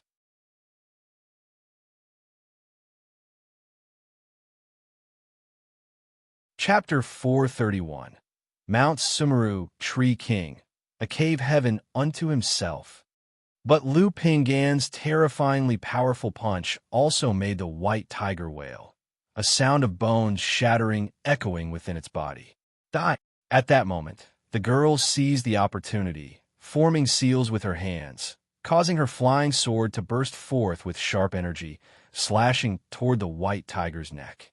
She aimed to decapitate the white tiger with a single sword stroke. PFF. However, the flying sword failed to sever the head. The blade stuck in the white tiger's bones, causing it to howl in pain and struggle in the throes of death. Secret technique, primordial chaos extreme. Seeing this, Lu Pingon's true chi surged within him. He took a step forward, his fists like twin dragons leaving the sea, pummeling the white tiger with relentless force. One punch, two punches, three punches. Boom, boom, boom. A moment later, the white tiger wailed, its eyes dimming. "Hello. Thank you for your help. My father's surname is Qin. My mother's surname is Yi, so my name is Qin Yi." The girl in black stepped forward, looked at Lu Pingon, and said with an expressionless face. Upon hearing this self-introduction, Lu Pingon grinned and replied, "Hello. My dad's surname is Lu. My mom's surname is also Lu. So, my name is Lu Pingon." Puff. The girl, previously without expression, suddenly smiled at these words. But the laughter caused the blood in her body to roll and surge. Cough, cough, cough, spitting out fresh blood. The blow from the white tiger had been hard on her as well. "Miss, are you all right? I have some medicine for healing here." Seeing this, Lu Pingon took out a porcelain bottle from his bag, poured out an elixir medicine, and handed it to the girl. "You used 2 talismans to save me just now. I already owe you a favor, so I can't take this spirit pill, and I don't have money to repay you." The girl in black instantly recognized that this was not a mundane elixir medicine, but a spirit pill. She thought to herself, what kind of naive boy is this? A man without any signs of spiritual power, a martial artist, yet possessing talismans and elixir medicines. Moreover, a complete stranger, and yet he casually took them out to help. One should help out in the face of injustice. "Miss, you don't have to worry about it. You need not repay for the pill either." Lu Pingon grinned and waved it off with his hand. Upon hearing this, the girl in black looked at the Lu Pingon before her, her face showing a hint of conflict and distress. Then she firmly said, "I, Qin Yi, do not owe anyone favors. I will accept this spirit pill. You take the white tiger, and with this we are even." I said there's no need to repay, and besides, what would I want with the carcass of the white tiger? Lu Pingan shook his head.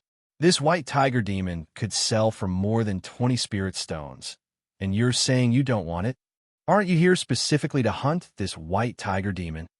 The girl asked with a somewhat astonished expression upon hearing this. No, I came to the mountain because I heard from the villagers that there was a white tiger great demon eating people. I wanted to see for myself and thought of getting rid of the white tiger so the villagers could hunt with peace of mind, said Lu Pingan with a smile. Hearing this, the girl in black looked at the Lu Pingan before her as if she was looking an idiot. She didn't expect that such people existed in the world. A stranger to her, but willing to use expensive talismans to help, and even offering elixir medicines for free. And the reason he ventured up the mountain was because he heard about a white tiger eating people. Regardless, I, Chini, do not owe people favors, and you should take this white tiger demon so that we are square, she continued to say, her face tight and devoid of expression. She had already pegged Lu Pingan as a fool from a landowner's family and did not want to take advantage of an idiot. Miss, you said this white tiger demon is worth more than 20 spirit stones. My elixir medicines and talismans are not worth this much. If you feel uneasy about it in your heart, just sell the demon and give me the equivalent in spirit stones. Seeing the girl was resolute, Lu Pingan suggested this. Having experienced life in the Crimson Whale Gang and his interactions with Hong Yi, he had come to know some basic information about the prices in the cultivation world. He knew his 2 talismans and 1 elixir medicine were worth about 7 spirit stones. The girl felt tempted upon hearing this. She had expended a lot of time and effort to try to hunt down this white tiger demon. Moreover, she couldn't bear to hand over all the spirit stones she obtained to someone else. If they were to split the proceeds now, at least she would gain something, and she wouldn't need to feel like she owed a favor. Fine, there's a gathering spot for loose cultivators on Xianxia Mountain about 500 miles from here, she said. Come with me, and I'll sell the white tiger demon there. We can split the spirit stones. If it's inconvenient for you, just give me an address, and I'll deliver the spirit stones to you later, she offered crisply. A gathering spot for loose cultivators? All right, I'll go with you. Lu Pingan's eyes lit up at this. He had always held a deep fascination for cultivation, harboring intense interest in it. It was only because he knew he had no spiritual root and thus no opportunity for cultivation that he never mentioned it back at home.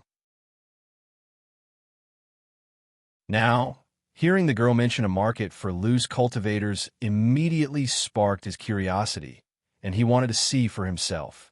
Soon after, once the girl had rested and healed her wounds, the two set off together. Time flew swiftly, and in the blink of an eye, half a year passed. 2 months prior, the once bustling rumors about the Black Cloud Mountain ruins had also died down. This had been only a small secret realm, and within half a year, it had been completely scavenged, left as a desolate wasteland. The Liu family's venture into this secret realm had not been fruitful, and they had suffered losses including 1 energy refinement late stage and 1 energy refinement middle stage cultivator, a not insignificant setback. However, Liu Changsheng had heard from Liu Yuanding that the Bai family had quite the harvest from this expedition. It was even possible that they would witness the birth of a new foundation establishment. The Liu family was pleased to hear this. After all, the Bai family and the Liu family had a friendly relationship. Now, as the Bai family ancestors' lifespan was dwindling, with only a bit more than 10 years left, if a new foundation establishment did not emerge, they would face the same peril that the Liu family once did.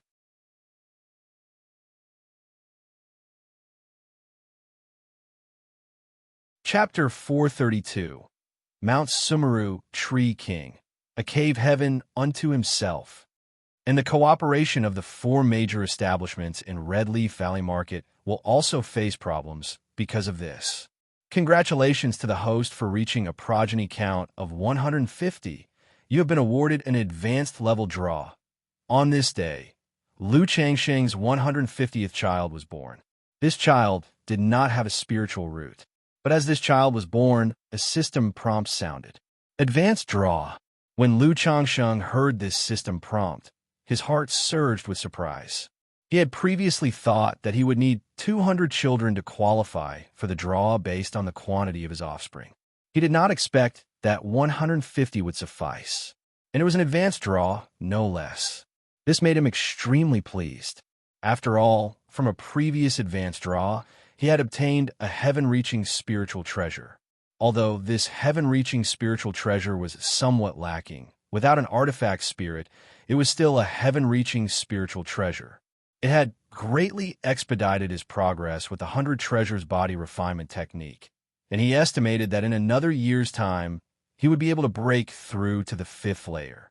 At that time, he would be able to refine this heaven-reaching spiritual treasure and transform it into his life-bound treasured bone.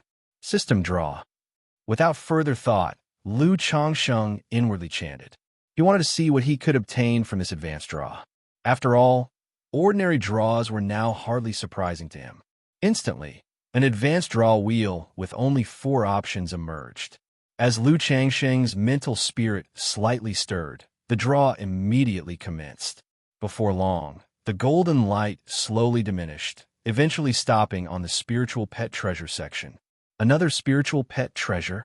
Lu Changsheng's heart skipped a beat as the golden light halted. Ding! Congratulations to the host for obtaining the spiritual pet, Mount Sumeru Tree King. The reward has been dispatched to the system space. The host can inspect it at any time.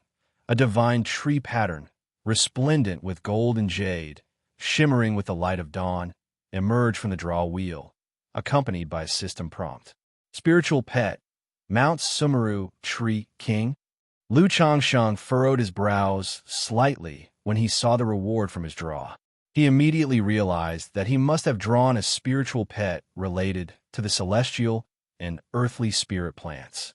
I wonder if this Mount Sumeru Tree King, like the 9 netherhound and 6-winged golden silkworm, requires my nurturing, he mused. If it requires my nurturing, even with a true spirit bloodline, it would be quite useless to me at the moment. Lu Changsheng pondered as he looked at his draw reward. The 9 netherhound he obtained from his first draw was still a first-grade middle-stage demon beast. It was estimated that it would take another 1 or 2 years to advance to the late stage of the first grade. Even though the fighting prowess of the 9 netherhound far surpassed that of other demon beasts of the same grade, it could only serve as the guardian spiritual beast of the secular Lu residents.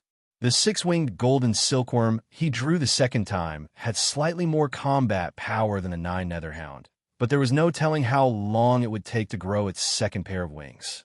Having raised it for 8 or 9 years now, its combat power was still at the peak of the first grade. Therefore, Lu Changsheng didn't harbor too many thoughts about spiritual pets.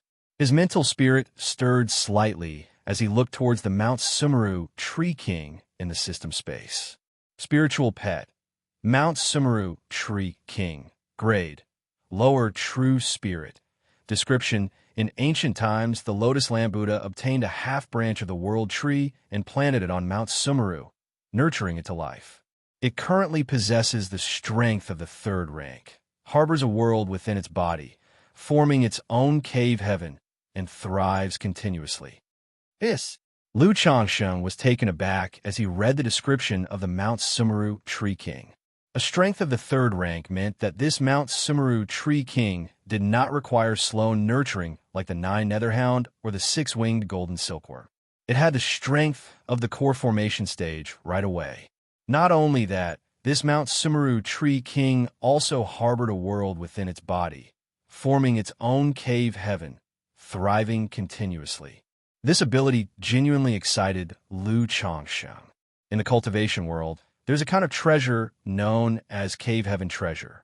Such a treasure constitutes its own space and can be fashioned into a small secret realm like cave heaven, housing cultivators and spiritual beasts.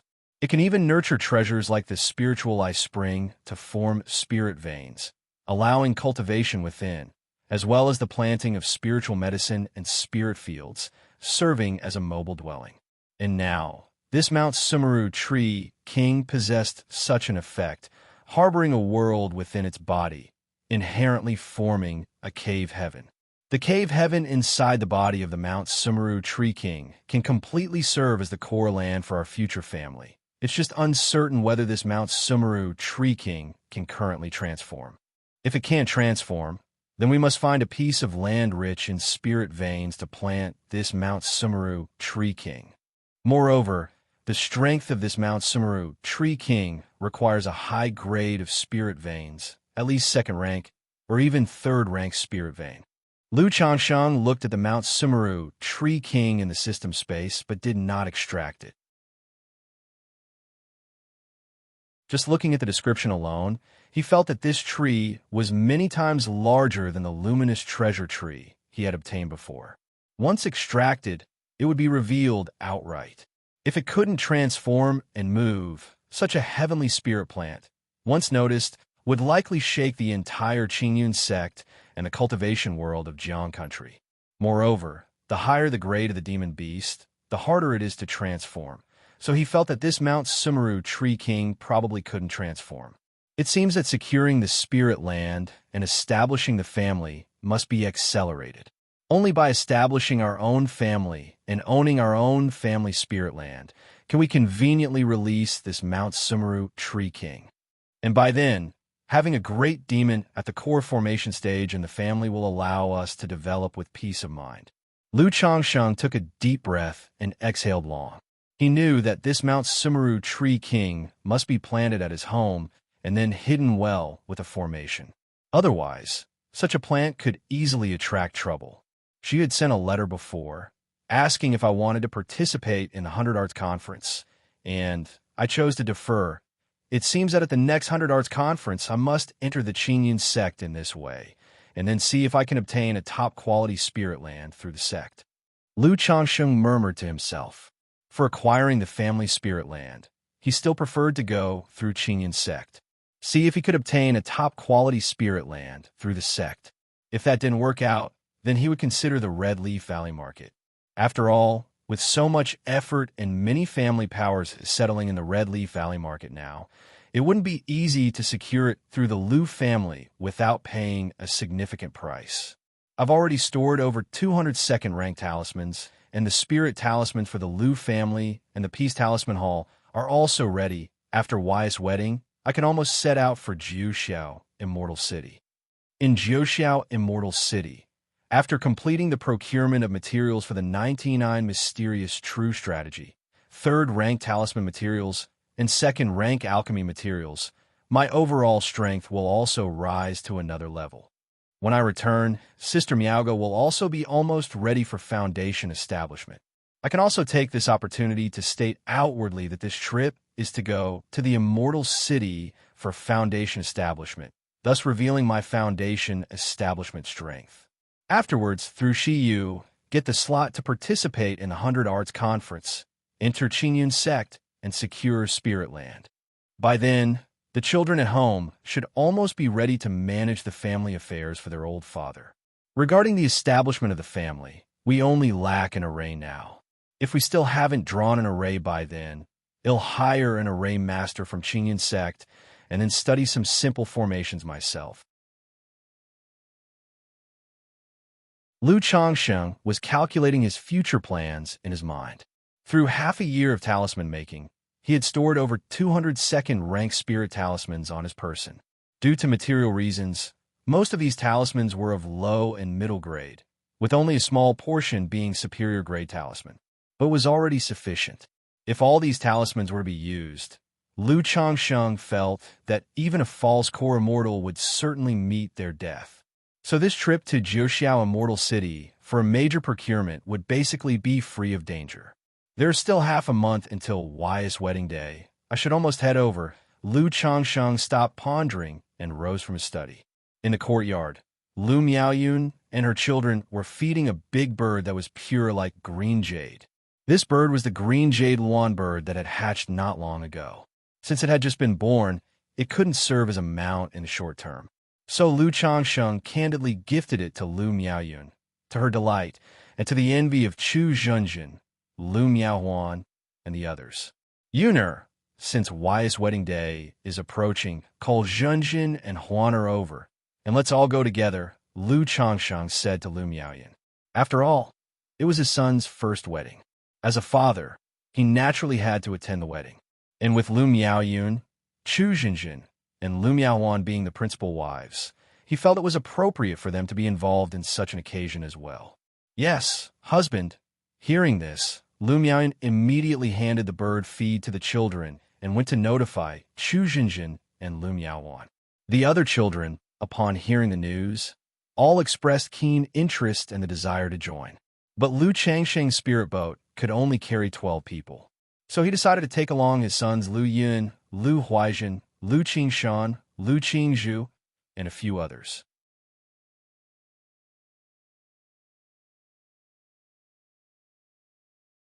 Chapter 433. The Misty Sky Bead, the Transformation of Bai Ling. _1. Half a month later, on the day the second young master of the Lu residence got married, the whole Rui County city was bustling and sensational. With the wedding procession stretching for 10 miles, thousands of banquet tables were set up both inside and outside the city, free for all the guests to enjoy as they pleased. The month-long feast meant that for 100 miles around, there was no need for cooking fires, and even beggars became plump with satisfaction. During this time, Lu Changsheng took a little more interest in the martial arts training of his children. He could understand that children of that age were playful and not diligent in their martial practice. But he was willing to spend more money to nurture those who were willing to train. On this day, as the 10th child broke through to the martial Dao innate level, a system prompt sounded in Lu Changsheng's mind. Congratulations to the host for 10 descendants breaking through to the martial Dao innate, earning the bloodline effect, a 5% increase in the probability of siring offspring and a chance for a lucky draw. Indeed, it's 10. Lu Changsheng was not surprised by this system prompt. When the first 5 children broke through to the martial Dao innate, there was no system prompt for a lucky draw. He had guessed that perhaps it would take 10 children breaking through to the martial Dao innate to trigger the achievement reward. After all, although the martial Dao innate was harder to reach than Qi infusion, it was not limited by the spiritual route. As long as one was willing to spend money, practically anyone could break through to the martial Dao innate. So, it made sense that the requirements were slightly higher than for Qi infusion. System, draw the prize. Lu Changsheng didn't think too much, silently mouthing in his mind. The light red roulette wheel emerged in a glimmer of golden light, spinning immediately and finally landing on treasure. Ding! Congratulations to the host for obtaining the rare treasure, Misty Sky Bead. The reward has been sent to system space. The host may check it at any time. A pattern of a bead shrouded in gray mist emerged, accompanied by the system prompt sound. A rare treasure, the Misty Sky Bead. Lu Changsheng's eyebrows rose at the sight of this reward. He was quite fond of rare treasures. After all, the Rare Treasures Book of Malevolent Curses and Fates and Profound Origin Bead he got from previous lucky draws were very impressive. The Book of Malevolent Curses and Fates might have been gathering dust, but it had given him the confidence to curse a nascent soul immortal to death. As for the Profound Origin Bead, it hardly needed mentioning. For Lu Changsheng, it was simply a priceless treasure. It not only boosted his combat power by a level, but also made his talisman, making much more convenient on a daily basis. Lu Changsheng's mind stirred slightly as he looked into the system space to check the effects of this rare treasure Misty Sky Bead. Misty Sky Bead, grade, 3rd rank, description, crafted from millennium-old illusionary demon's pearl, possesses the Misty Sky illusion ability. It can change one's appearance and conceal one's magic aura at will. It can also fully disguise one's identity, even deceiving spiritual contracts. Can change appearance at will, hide one's magic aura, fully disguise one's identity, deceive spiritual contracts. Seeing the description of this Misty Sky Bead, Lu Changsheng's eyebrows rose, and a hint of joy appeared on his face. He had the habit of disguising himself whenever he went out. His current tool for disguising was a high-quality mask, a magic artifact acquired from a robber cultivator. This mask was but a high-grade magic artifact, so naturally, it was nothing special. If a Foundation establishment cultivator inspected it with the spiritual eye technique, they might be able to see through his real appearance. As for concealing his cultivation level and magic aura, he had been relying on a jade pendant given to him by a nascent soul female cultivator when he arrived. This jade pendant should be a rare treasure. After reaching Foundation establishment, he had examined the jade pendant. He knew that not only could it conceal his aura, but it also had certain effects in obstructing divine sense. Now that I have this misty sky bead, disguising myself has become much more secure and convenient. Lu Changsheng looked at the misty sky bead inside the system space. His mental spirit stirred, and he extracted it. Immediately, a bead the size of an egg, shaded in gray with a mist enshrouded around it, appeared before him. Simultaneously, a detailed explanation of the effects of the misty sky bead emerged. It can change appearances and conceal aura, making it difficult for ordinary nascent soul cultivators to see through it. Moreover, it can consume divine sense and mana to disguise as another person, making one's appearance, temperament, and magic aura similar to the other party. Additionally, the misty sky bead can absorb the essence, blood, and soul of others or demon beasts, thereby completely disguising oneself as another person or a demon beast. This type of disguise possesses the true ability to bewilder. Not only the face and appearance are the same, but also the temperament and magic aura, including the bloodline and soul aura, deceiving first and second rank spiritual contracts. Upon learning of the effects of the misty sky bead, Lu Changsheng's eyes showed a trace of delight. The abilities of the misty sky bead were completely beyond his expectations. Not only did it allow one to change appearance and aura, so that ordinary nascent soul cultivators would have a hard time seeing through it, but it also provided a remarkably astonishing disguise effect. So comprehensive a disguise that it could even deceive a spiritual contract. It was known that in the cultivation world, when cultivators conduct transactions, the most commonly used method is spiritual contracts. When Lu Changsheng first arrived at the Lu family, he had also signed a spiritual contract with them. But this misty sky bead could even deceive spiritual contracts. Using a disguised identity to sign a spiritual contract, one could later break the contract without worrying about the cost of breaching the agreement. Doesn't this mean that as long as one understands a person through soul-searching techniques and then slays them, followed by using the misty sky bead to absorb their essence, blood, and soul, one would be able to thoroughly disguise one's self as that person, making it hard for even those close to them to notice any difference.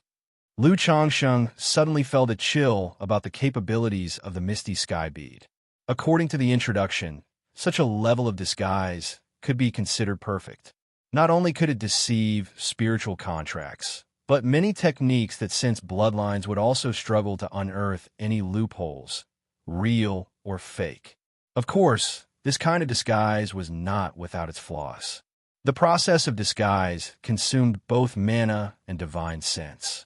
Therefore, it was not possible to maintain the disguise all year round. And during the disguise, one could not use full power. Once one exerted full power, the disguise's magic aura would be difficult to maintain and flaws would be exposed.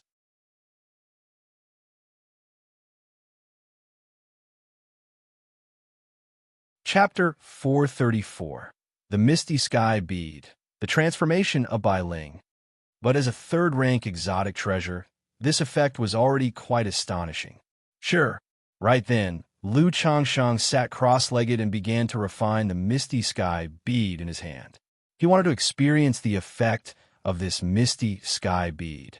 After spending 3 days, Lu Changsheng refined the misty sky bead into his body. In his mind, he imagined a cultivator he had seen before and then activated the misty sky bead. Instantly, Lu Changsheng's facial features and body began to change. He transformed into a youth who was skinny, with ordinary looks, and seemed somewhat solitary. The changes of this misty sky bead not only cover one's facial features and body shape, but also hide one's aura and temperament, making it look flawlessly concealed. Lu Changsheng tapped his mana, and a water mirror appeared before him. Looking at his reflection in the water mirror, he nodded slightly. The original superior quality magic artifact, mask, could only change one's facial appearance. It could not modify one's body shape or temperament. One could only alter those by consuming one's mana, suppressing or transforming it. The next moment, Lu Changsheng's mental spirit moved slightly. A wave of spiritual power at the beginning level of qi refinement emanated from his body. This wave of spiritual power rose steadily, advancing from mid-stage qi refinement to late stage and then to the initial stage of foundation establishment. Ultimately, it emitted a wave of mana in the late stage of foundation establishment. The changes in the mana aura of the Misty Sky bead were determined by the upper limit of the user's divine sense. Lu Changsheng's divine sense had by now reached the late stage of foundation establishment. Therefore, through the Misty Sky bead, he could directly simulate the mana fluctuations of the late stage of foundation establishment. Immediately after, Lu Changsheng took out a coffin from a storage bag. He opened the coffin. Inside were two bodies, a male and a female. They were, in fact, the bodies of the two robber cultivators who had caused trouble in the Red Leaf Valley Market. Since he planned to take the bodies to the Xianxia Immortal City to claim the reward, and to avoid the bodies decaying in the storage bag, Lu Changsheng had purchased a yin coffin to store them. The Misty Sky bead can devour others' essence, blood, and soul, achieving a perfect disguise and deceiving the spiritual contract. Besides devouring others' essence and soul, the Misty Sky bead can also merge with others' blood and mana aura, thereby elevating the disguise to yet another level. Lu Changsheng summoned the Misty Sky bead from his body. He took some blood and mana aura from the two bodies of the robber cultivators and fused it into the Misty Sky bead. Then, he reintegrated the Misty Sky bead into his body, and his whole appearance and body shape pulsed for a moment. In an instant, he turned into a burly middle-aged man with scars all over his face. It was precisely the appearance of the gray-robed robber cultivator in the coffin. Cough, cough. Lu Changsheng looked at the water mirror in front of him, coughed lightly, and then mana surged within his body.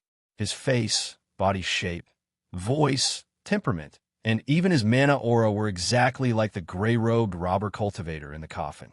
This effect is simply astounding. Now that I have this Misty Sky bead, my journey to the Xianxia Immortal City will be much more convenient.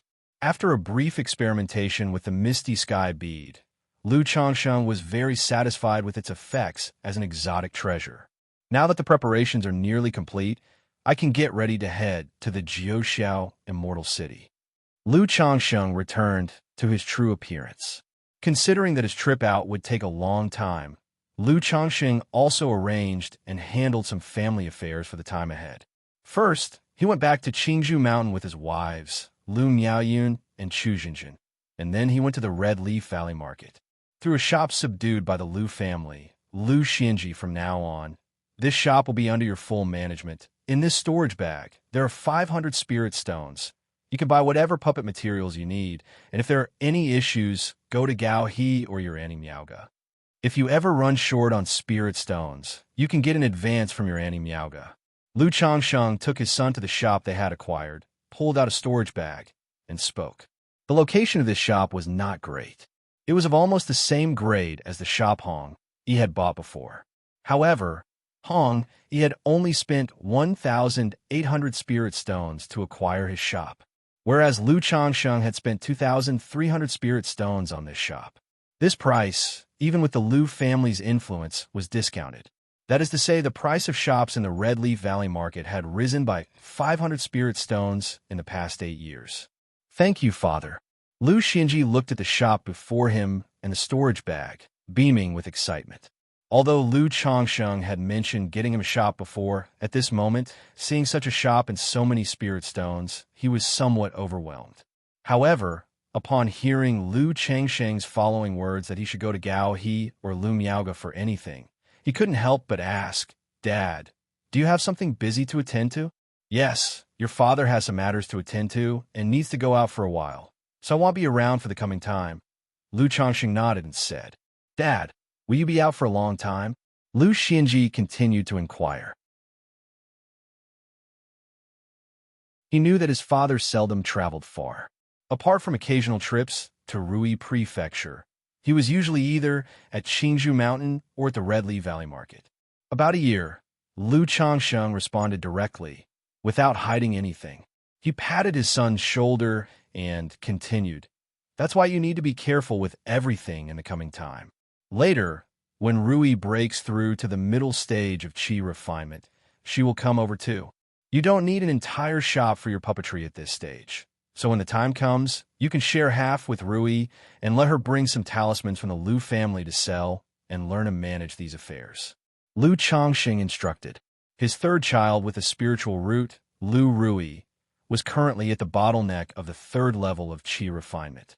It was estimated that in a few months or half a year, she might break through to the fourth level.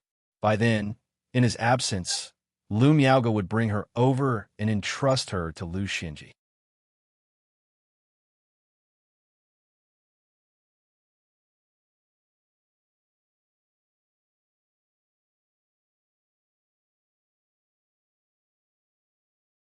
These wives of his had different temperaments than Lu Miaoga.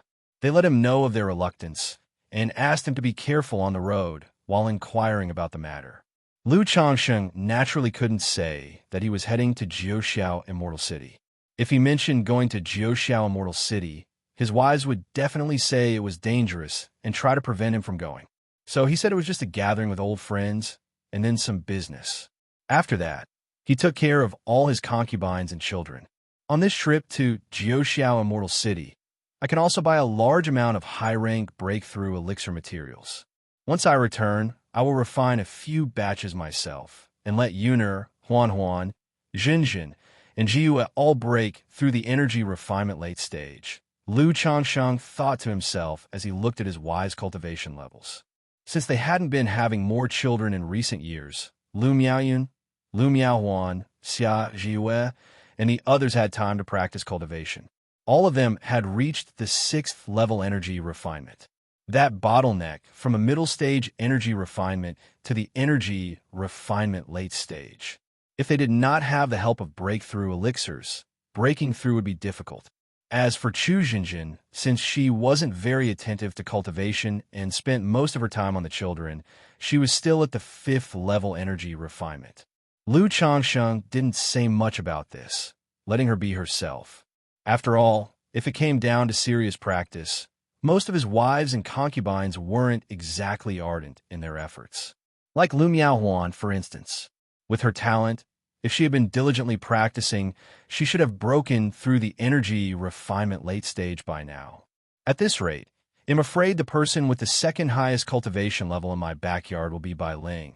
Lu Changsheng thought as he looked at Bai Ling. Bai Ling had an exceptional talent and listened to Lu Changsheng very well. He had told her to practice cultivation earnestly, so she had been diligently practicing every day. By now, she too was at the 6th level energy refinement. She probably could break through the energy refinement late stage on her own, without needing a breakthrough elixir. Brother, upon learning that Lu Changsheng was leaving, Bai Ling also showed a face full of reluctance and hugged Lu Changsheng tightly. The once frail and delicate little girl was now 17 years old. She had blossomed into an elegantly upright figure. Her face, shaped like a melon seed, was breathtakingly beautiful. Her delicate little features were assembled just right, pure yet subtly enchanting. Especially the girl's big, clear eyes, like peach blossoms, seemingly drunk yet sober, misty, seductive as silk, captivating and beguiling, stirring one's heart and soul.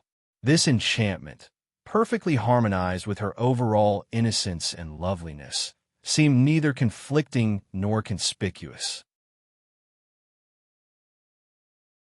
It portrayed an alluring yet forbidden temptation.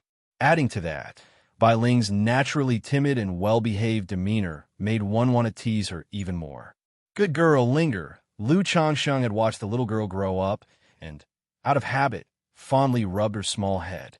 Over the years, he had clearly seen Bai Ling become more and more charming and enchanting. This allure was, seemingly, innate to her. And as she grew older, the white scales on her body continued to grow as well. Her tender white arms, slender neck, flat abdomen, smooth back, and well-shaped straight legs were all covered with a dense layer of white snake scales.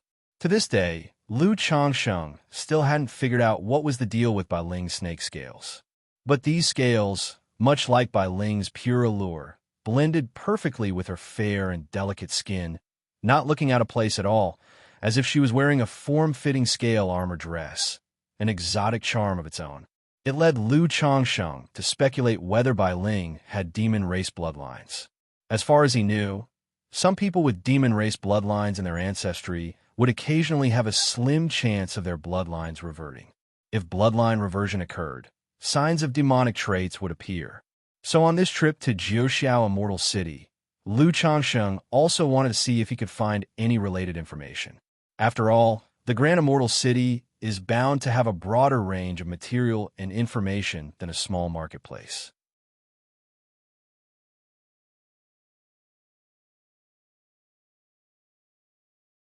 Chapter 436.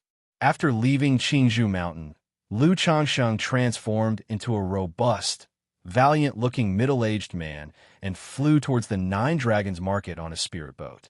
This trip was indeed heading towards Jiuxiao Immortal City, but he also took the opportunity to pay a visit to the Nine Dragons Market along the way, to see if White Jade Tower had any decent maids, and to buy and handle some materials as well.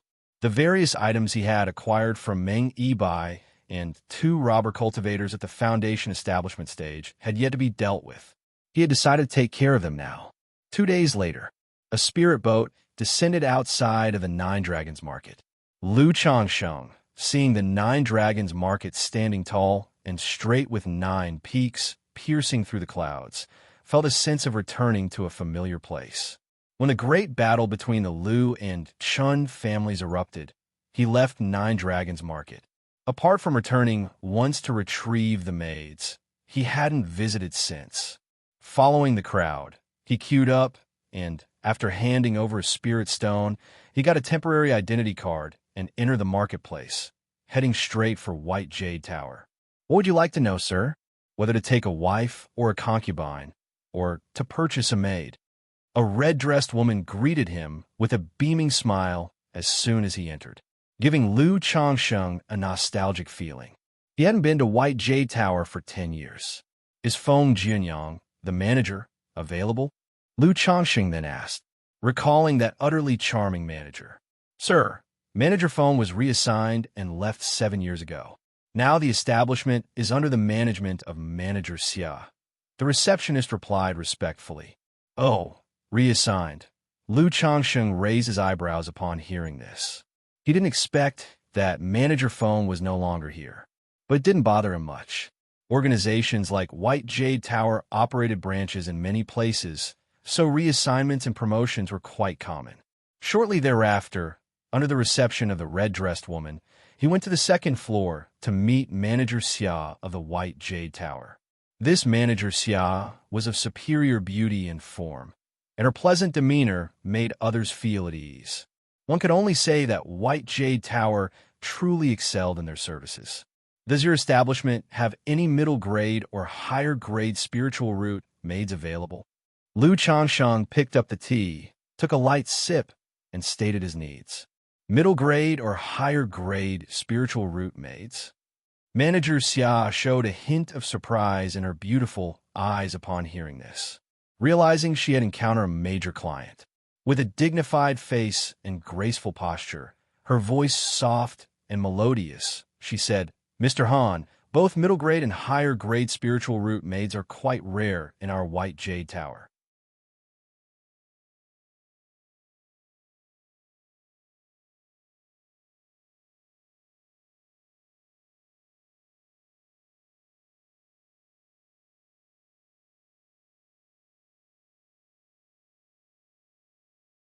He immediately felt his sea of consciousness being pierced.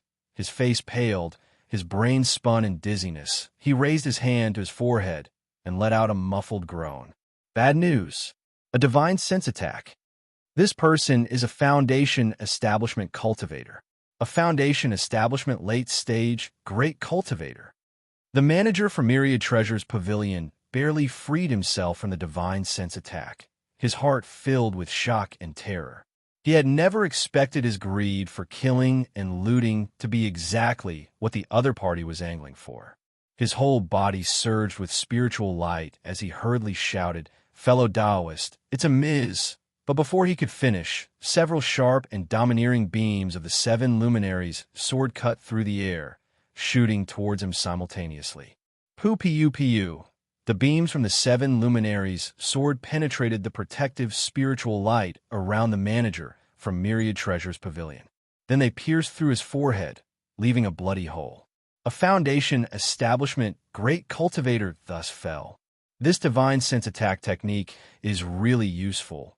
When it's unexpected, it leaves one with no chance to defend. Lu Changsheng looked at the manager from Myriad Treasures Pavilion, whom he had just instantly killed, and mused to himself.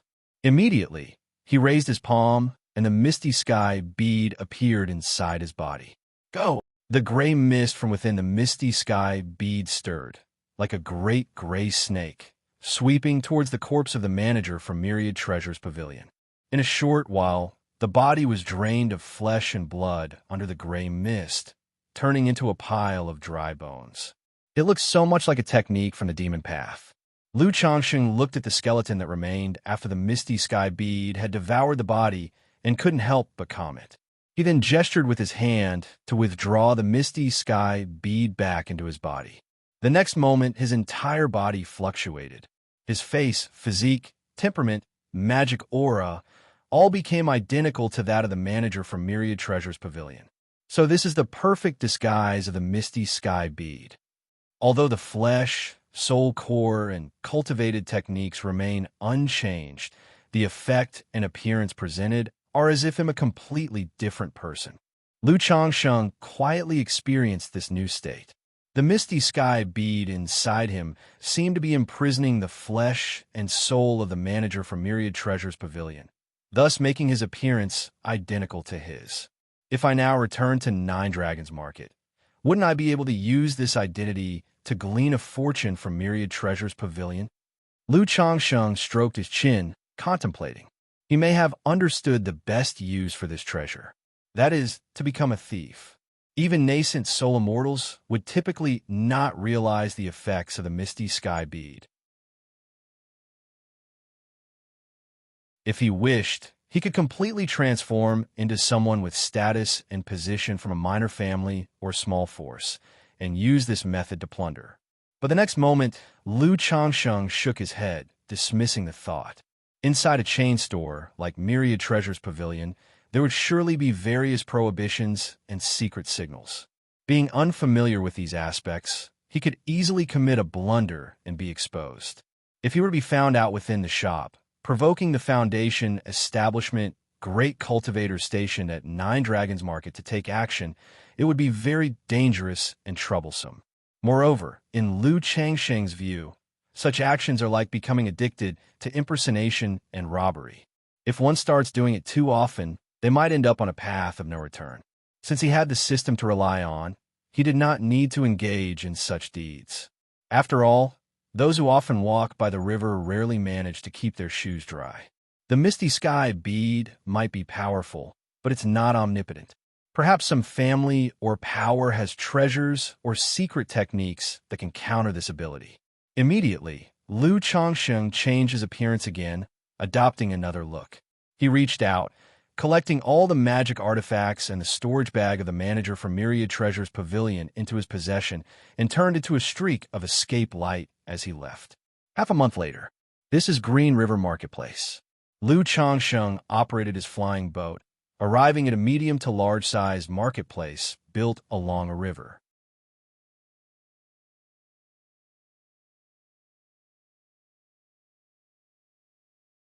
Chapter 438.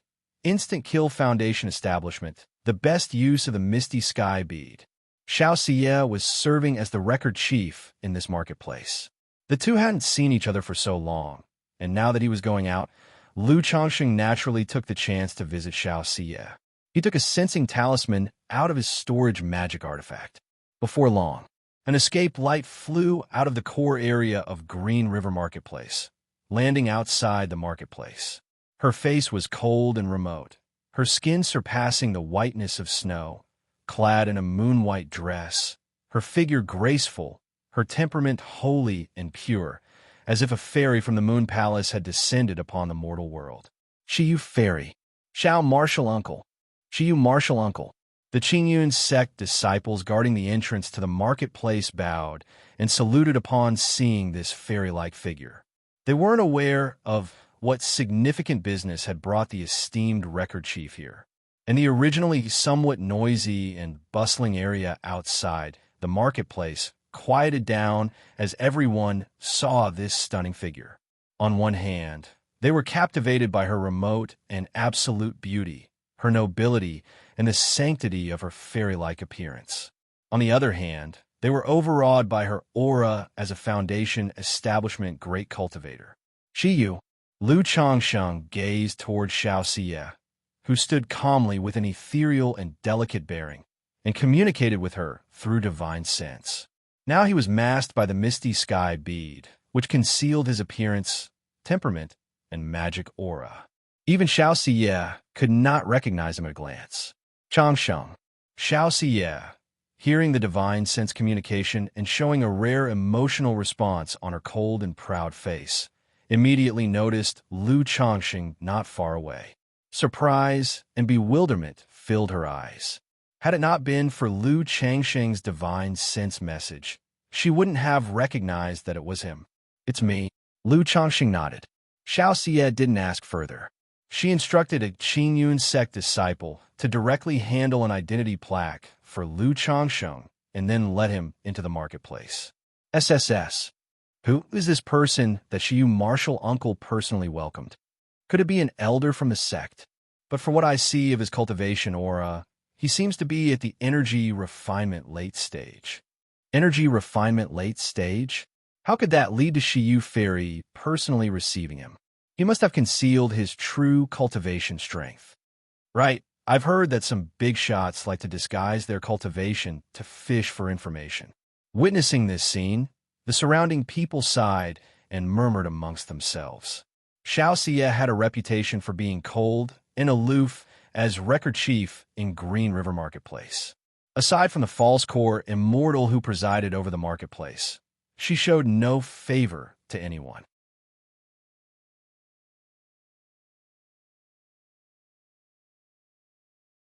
Lu Changsheng, embracing Xiaoxia's graceful and curvaceous fairy-like body, inhaled the heart-pleasing fragrance from her hair and continued slowly. Such a talisman-nurturing secret technique exists? Xiaoxia snuggled in Lu Changsheng's arms, saying in surprise. She had never heard of this before. Yes, after I draw the talismans, I will teach you this talisman-nurturing method, so you can nurture spirit talismans regularly, Lu Changsheng said with a light chuckle. This kind of spirit talisman nurturing could only be done for 2 or 3 at a time.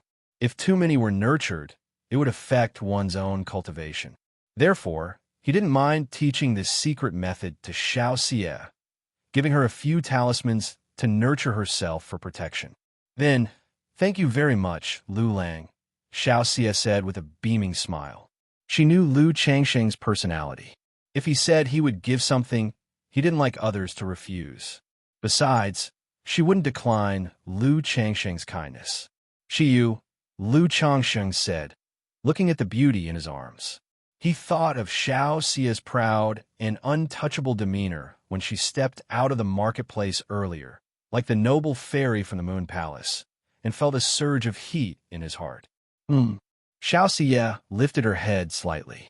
The next moment, Lu Changsheng captured her rosy and luscious lips, full of juicy temptation. The familiar pressure and plunder overwhelmed her, causing Xiaoxia to soften in his arms, her heart to tremble, and a sultry moan escaped her nostrils. After a long while, Lu Changsheng released Xianxia, whose face was flushed like the rosy clouds and whose body was warm and moist, leaving her gasping for breath. He chuckled and said, "The taste of Shiyu is still so sweet and rich." Xiaoxia's clear eyes were slightly dazed. She placed her hands on Lu Changsheng's shoulders and offered her lips again, expressing her longing. You're tuning in to the Eternal Immortal Ballad YouTube channel. Don't forget to subscribe and join us on this journey to catch the most captivating stories.